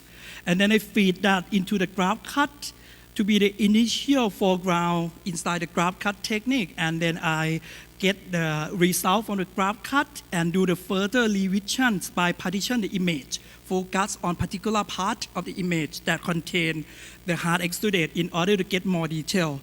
The reason why I have to apply the graph cut in the partition of the image because usually the proportion of the exudate when compared to the whole image is very small. So if I apply the graph cut on the whole image, I cannot get the detail of the hard exudate. And this is the example of the segmentation result that I get from my first proposed technique. So it's input image, and then I try to detect in four iterations here. In each iteration, I try to do the graph cut on the sub-image instead of the whole image, and I can get some additional detail of the hard exudate in the output. Okay, and the experiment, I did that on two well-known databases and used the key measurement on sensitivity, specificity, and the positive predictive value of PPV. I did the evaluation on both aspects of pixel-based and image-based. So the pixel-based is not very good for this data set. The sensitivity is about 0.5, but the image based on the same data set is almost 100%. And for second data set, which is easier because there's less variation inside the data set, the pixel based is about 84% for the sensitivity, and the image based is almost 100%. So in my second proposed technique, I try to overcome the limitation of the unsupervised learning by incorporate the supervised and unsupervised learning. In the previous technique, I used the initial block detection, which sometimes contain the errors and lead to the not okay result in the segmentation in the graph cut. So I replaced the block detection by using the supervised learning or using MLP training process. So I use the MLP to detect the initial block before feed that to be the initial input for the graph cut. But once I get the initial result from the MLP, it's not really perfect. Most of the time, it may include some other part of the retinal image rather than the exudate. So once I get the output from the MLP process, I do the clustering in order to cluster the initial seed to multiple cluster. And for example, in this one, the green cluster, it represents the initial seed for the hard exudate. And then I feed that initial seed into the graph cut process. And this is the example output. The first column is input image. Second column is my segmentation output. And the last one is the ground truth. Okay, another example from the second data set. Okay, and this is the example result of the ROC on the sensitivity and the 1-minute specificity on 2 data set. So this work is under the review process of the journal, so hopefully you can follow my technical detail in that journal paper. And then the second domain, second work that I'm going to talk about is the outer wall segmentation of abdominal aortic aneurysm or AAA in CT image. So this work is the work that I am doing with Professor Thanongchai from Sirilan Hospital and Professor Peter Hathaway. So we get in a very good stage of the segmented output at the moment. So let's be quick on the classification, clarify what is the thing that I want to do here. So in the AAA, it usually contains two main areas here. The red contour here represents the inner wall, and the green area here represents the outer wall. So to detect or segment the inner wall, you can see it's quite simple to do because it contains outstanding intensity of the pixel values. So you can do the simple trace showing on the image in order to get the inner wall area. But the difficult thing is we try to detect the outer wall. So the output from the segmentation here can be used in many useful applications. For example, can be used that in a pre-operation or can use that to detect the disease from the CT scan image. But in the initial state, we need to do the segmentation of the part of the object that we interested in first. So the outer wall, the difficulty is come from, you can see that the intensity value of the area inside the outer wall here is very close to the other tissue inside the image. And also the boundary or the gradient information around the boundary of outer wall is not very clear or not outstanding from the surrounding tissue in the image. So that is the difficulty. So to do the segmentation, we choose to do the segmentation into searching space. The first one is the pixel intensity searching space, and the second one is the gradient searching space by using the graph cut for the intensity and the graph cut based active contour for the gradient search space. So we try to do the iteration on these two techniques. In order, why we want to do the iteration on these two techniques, that means in each loop we perform the two techniques. If you decide to use only one technique, that means you focus on only one searching area. At some point, it's going to stuck in the local optimization, and you cannot go further. So in each iteration, after we finish the segmentation in one searching space, we use that to be initial input in another searching space. So the second searching space will try to break out the local optimization from the first searching space. And once we get output from the second searching space, we go back to the first searching space. So it's going to break out the local optimization of each other, and until it's converged and we get the segmented output. this is the example of the segmentation result.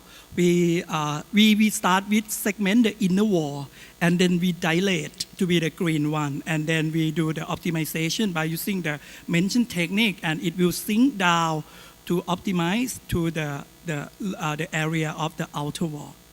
Okay, so this is the output of the in aspect of 2D image. And this in the aspect in more detail that the green one is the one that overlap with the ground truth, and the blue one is the one with the underestimate, and the red one is the overestimate. So on the top one is the easy case, and on the bottom one is the difficult case.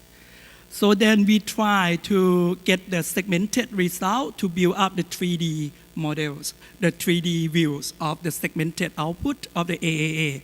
So the first column is the output that we get from the proposed technique. Second column is the ground truth, and the last one is the comparison. You can see that it's really close to the ground truth, and the accuracy now is about 94 to 95%. And then we investigate that if we perform the segmentation on the individual 2D image, you can see that there's no smooth around the consecutive slice of the CT scan image. That is because we separate the segmentation for each individual 2D.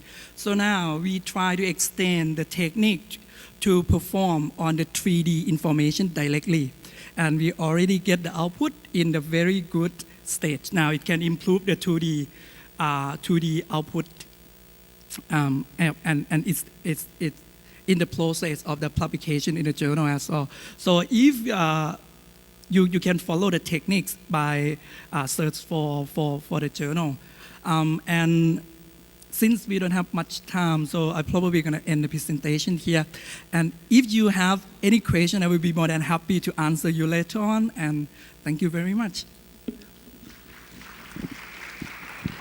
Thank you very much for Assistant Professor Dr. Warapan Kuskunwong. So next, I would like to invite Professor Dr. Johannes Chönning to talk about mining geographic information and AI to improve health and well-being. Professor Johannes is a Lichtenberg Professor and Professor of Human-Computer Interaction at University of Bremen in Germany. In addition, he is the co-director of the Bremen Spatial Cognition Center and member of the TCI and My Media Machine, MMM. Could you please start? Thank you. Thank you. Also a very warm welcome from my side. As said, my name is Johannes Schöning, and I'm pretty new at the University of Bremen since November 2016. I'm now a Lichtenberg professor at the University of Bremen in computer science, and lead the research group on HCI, human-computer interaction. And I'm very, very happy to call Bremen my new academic hope with so many great students, staff, and colleagues.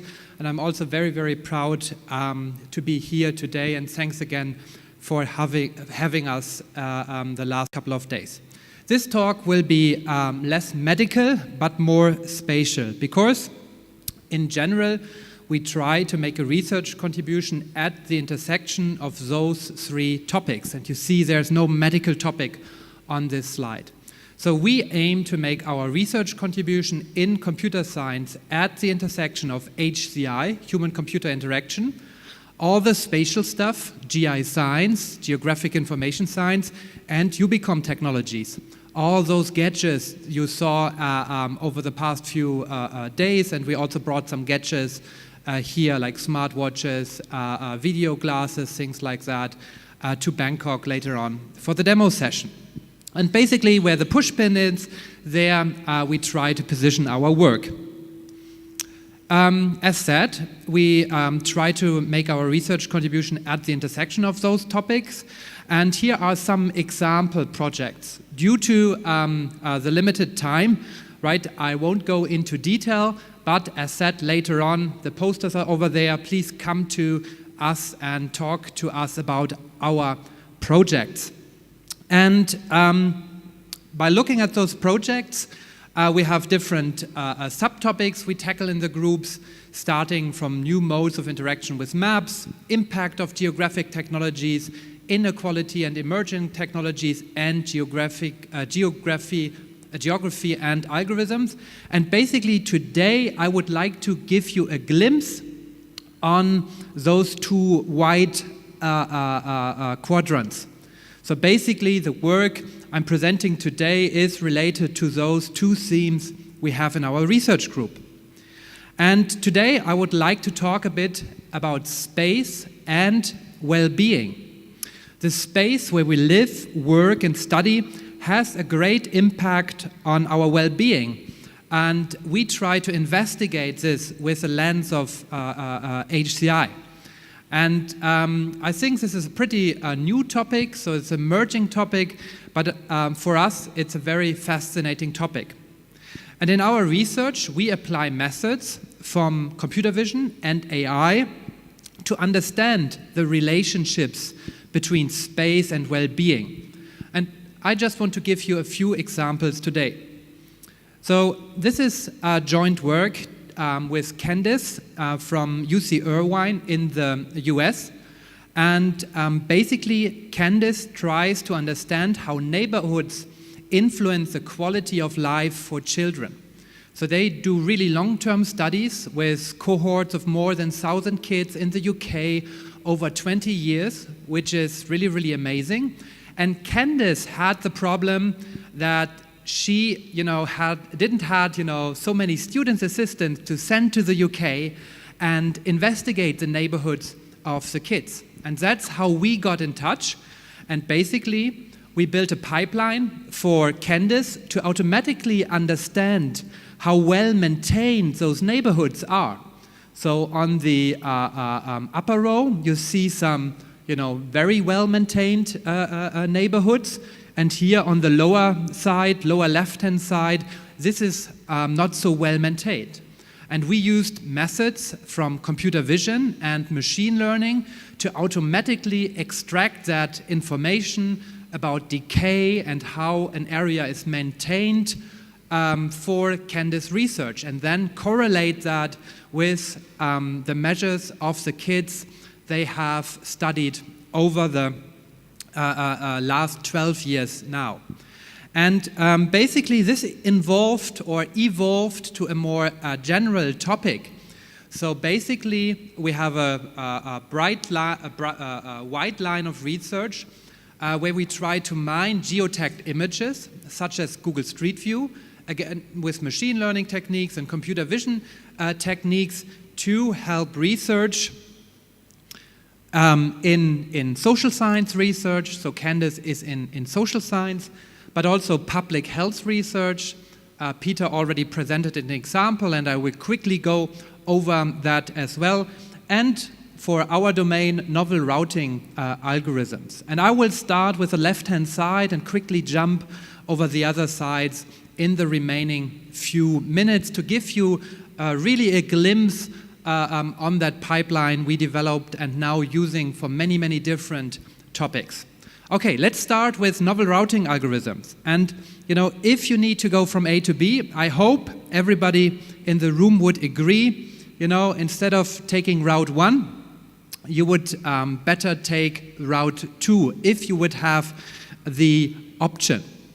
And basically what we did is, again, using Google Street View, we built a fully automated system that can understand geotagged images and judge their scenicness. So how scenic they are or how ugly they are, if you want.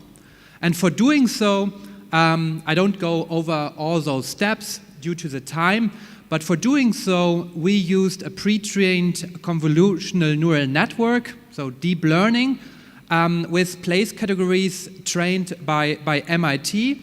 And we refined that and ended up then with high-level place categories.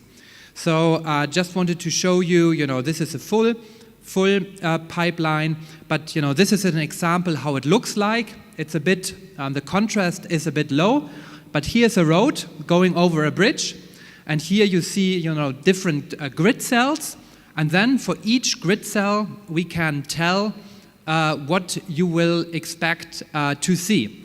So on the upper row, you will see a forest road, you see parts of the highway, tree farm, and you also see the probabilities, in there. On the lower side, you see the ocean, sky, river, and then you can start planning, your next holidays through Thailand on many, many beautiful roads. And I think this was exactly the same talk, Peter joined when he was in Bremen. And I think at that slide, we came up the idea to reuse this pipeline and further develop this pipeline for a different process. We can not only see what's in the image, we can also tell where the things are in the image. So here you see a heat map from a different Google Street View panorama, and there you see where it's most likely where the cornfields are in the image. And basically this gave us the inspiration for the dengue project I will talk in a few seconds.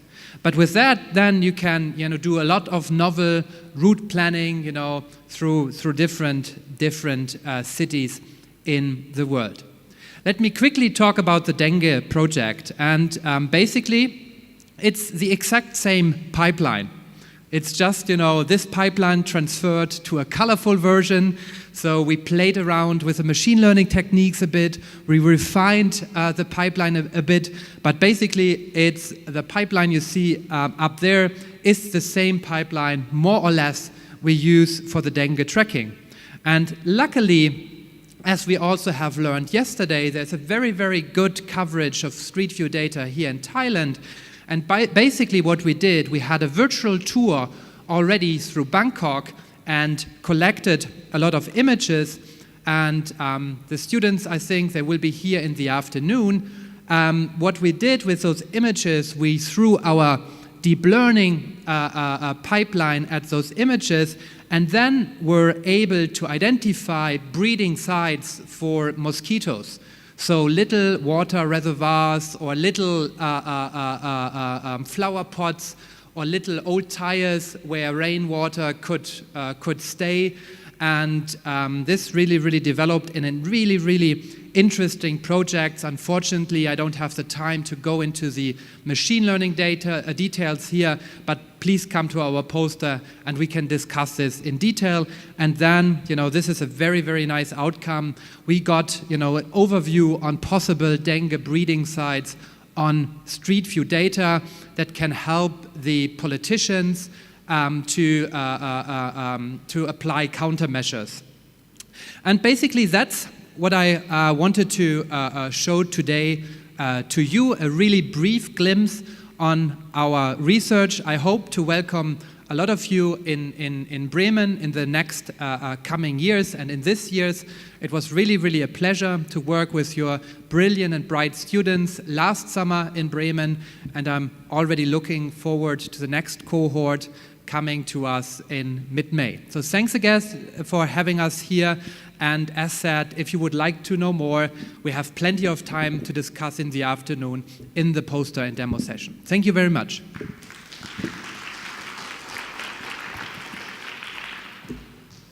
Thank you very much, Professor Johannes Cherny. And next, I would like to invite Dr. Siripen Pongpaichet to talk about her research project, Target Zika. And Dr. Siripen, would you please?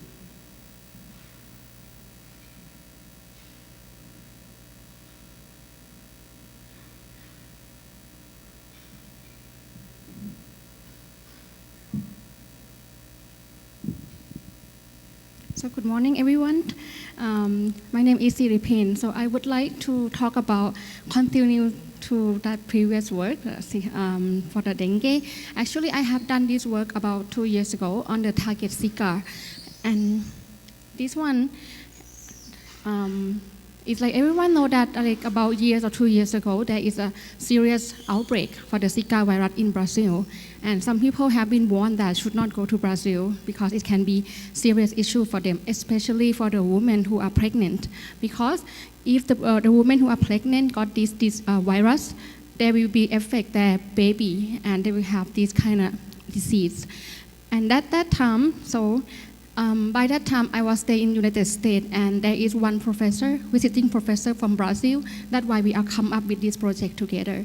So we want to try to target, to try to come up with some application that can help to identify the risk area for the Zika in Brazil. Okay. So first of all, we found that there are some applications already there to try to target on the Zika. So for example, the Zika app by WHO, that they will provide some information related to the Zika. However, they are quite general, okay, just like just a general information for the user.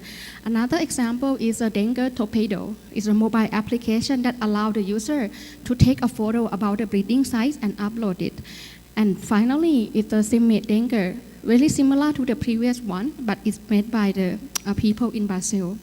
We would like to take similar approach. We want to build an application that allows the user to also upload what they see and then to help us to identify the risk area.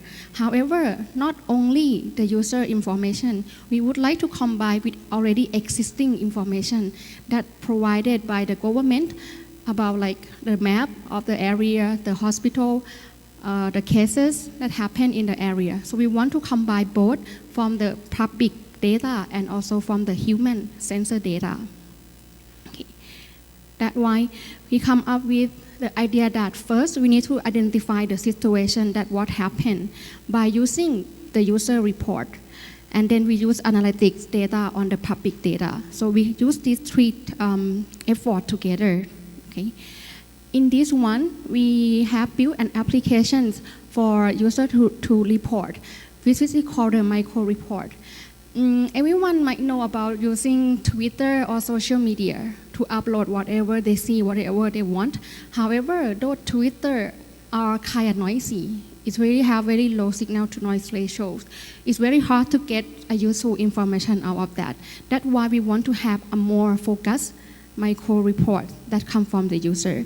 And then we want to transform the data that we have, a public data, to the decision to help the administrator in the area to identify and provide a proactive plan. Okay. So in that case, we generate an app and then we aggregate the data. We create the tools, a method to try to identify the risk area. And then with the very easy one-click application, user can report easily. I will have a demo in the afternoon session as well. If you would like to see the detail or try out the application, you please feel free to come to the booth. Okay.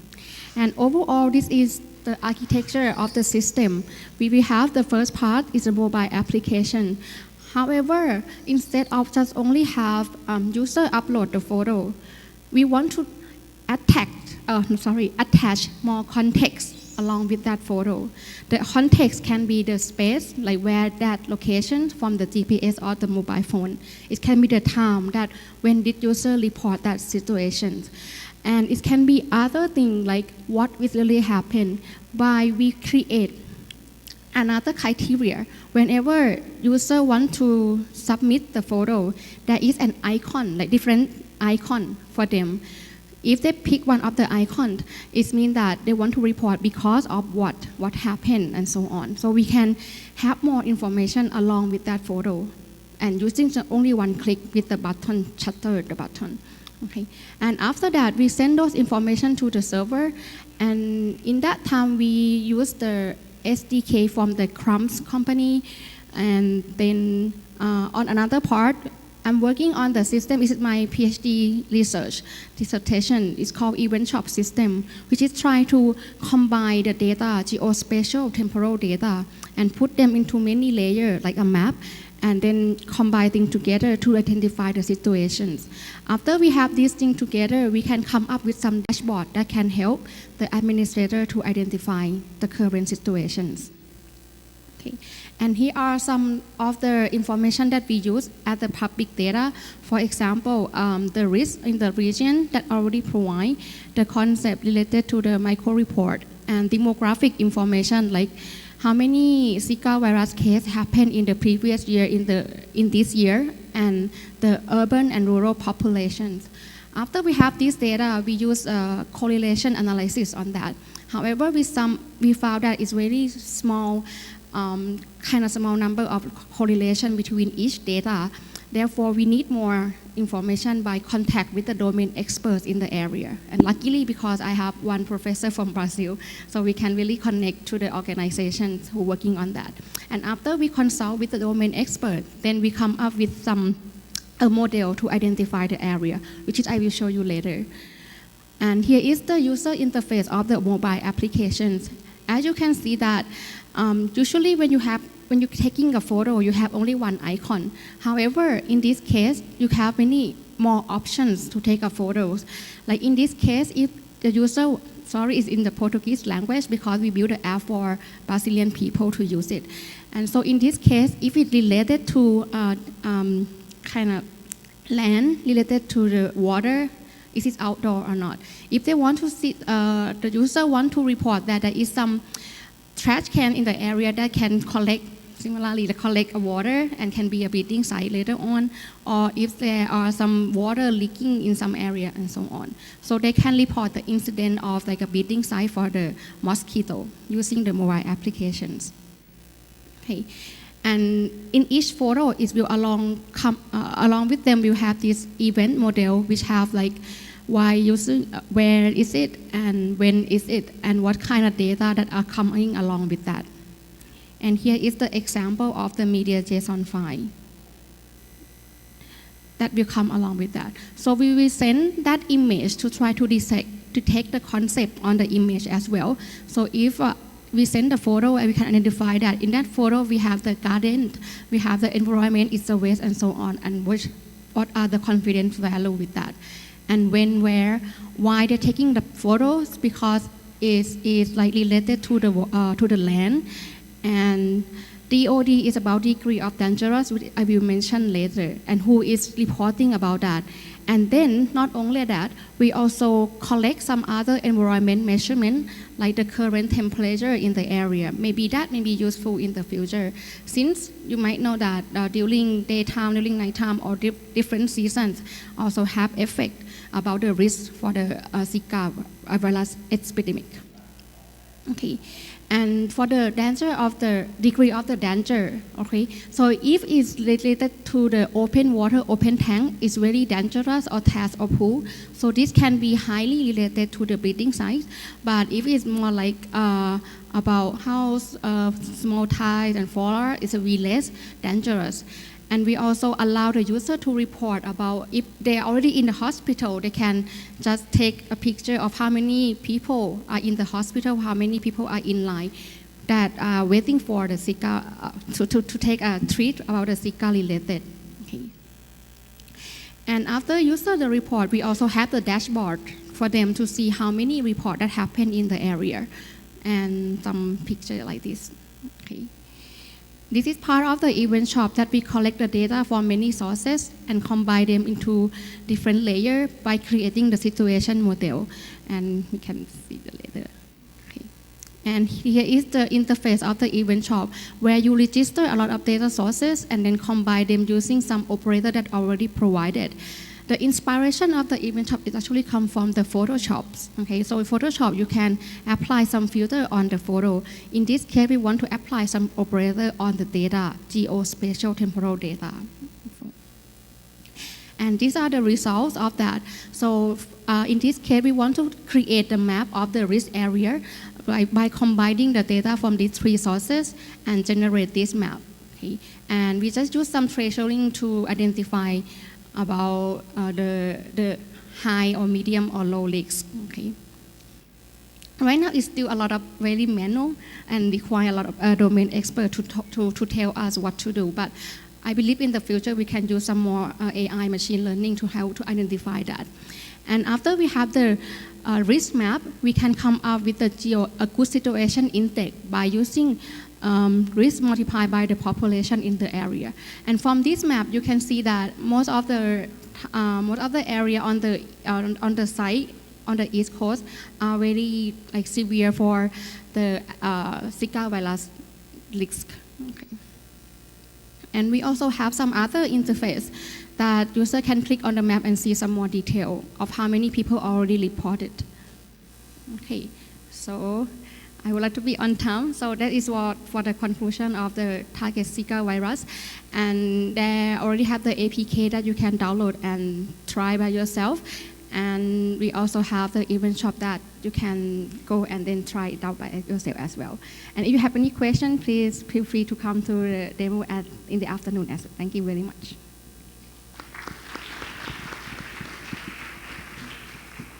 Thank you very much, Dr. Siripen. So I think this is now the time to conclude the morning session talks. And next I would like to invite Professor Panchong Mahaisawaria, President of Mahidol University, to please step up on the stage to present token of appreciations for our guest speakers. So Professor Panchong, would you please?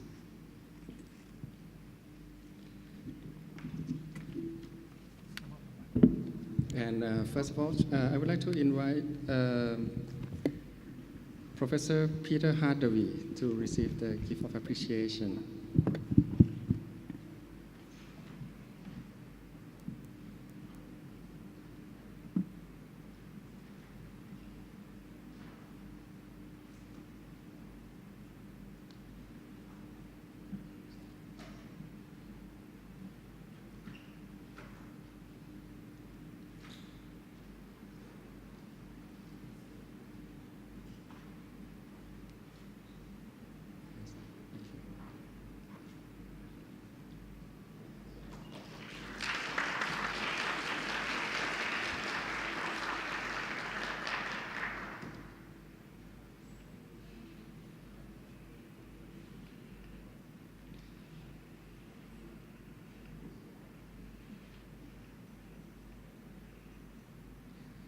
Next, I would like to invite Professor Dr. Gabriel Sackman for receiving the gift of appreciation.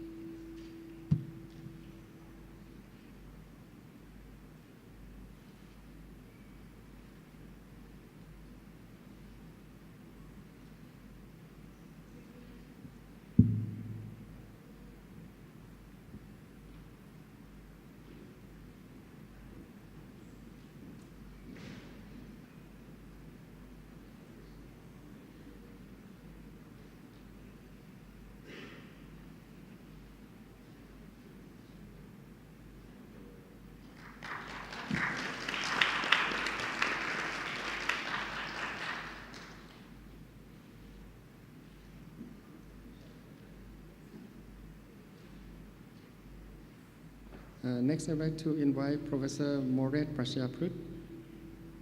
Ajahn Moret, is he here? Oh, Ajahn Moret is not here. I apologize. Next, I'd like to invite Professor Dr. Raina Malaka for the gift of appreciation.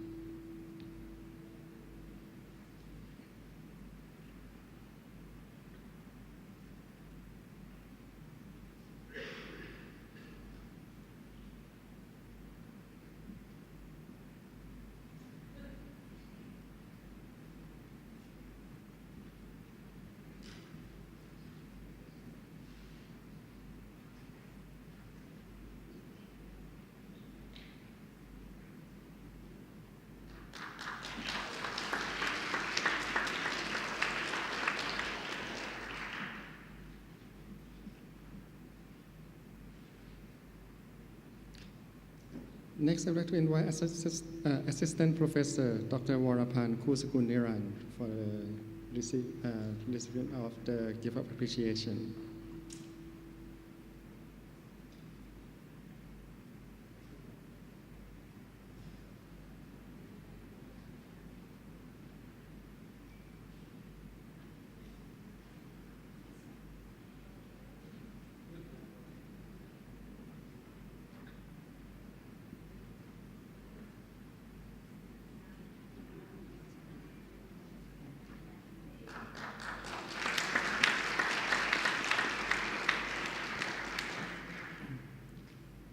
Next, I'd like to invite Dr. Johannes Cherny for the gift of appreciation.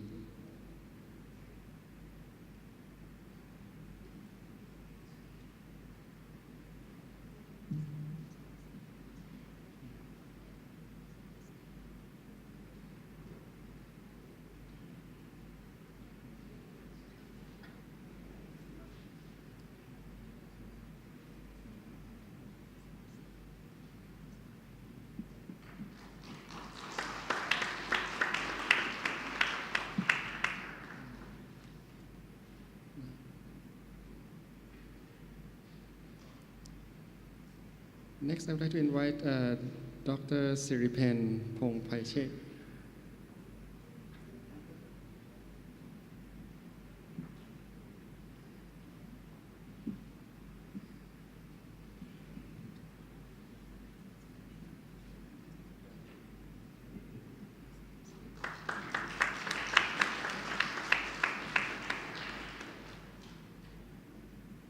And I also would like to use this opportunity for the presentation of gift of appreciation to the speaker in the afternoon.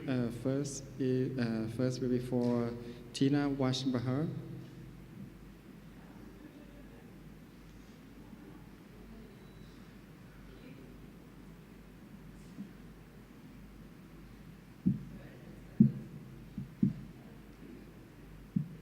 And also Professor Sorge Kerm. Please wait a bit.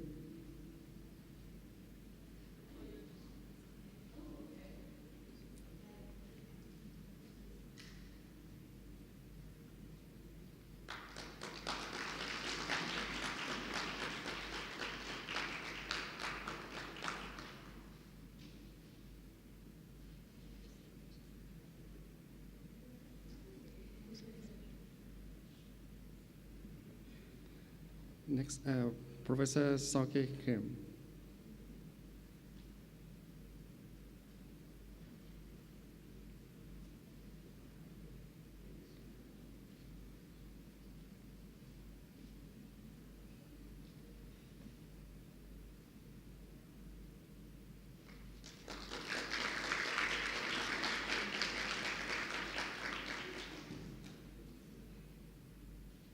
And the last presentation go to Professor Christian Flexer, who has been contributing so much for this collaboration.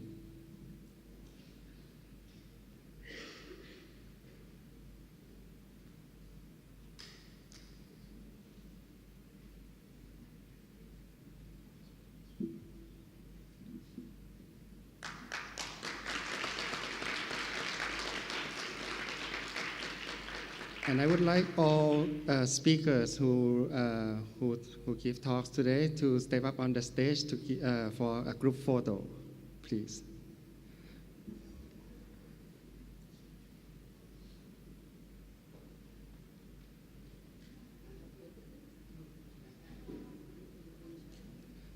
I also would like to invite Professor Eva Maria as well and Mr. Knut, please.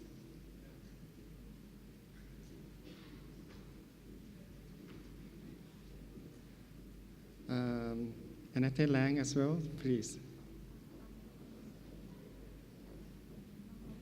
You there.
Okay, thank you very much. So.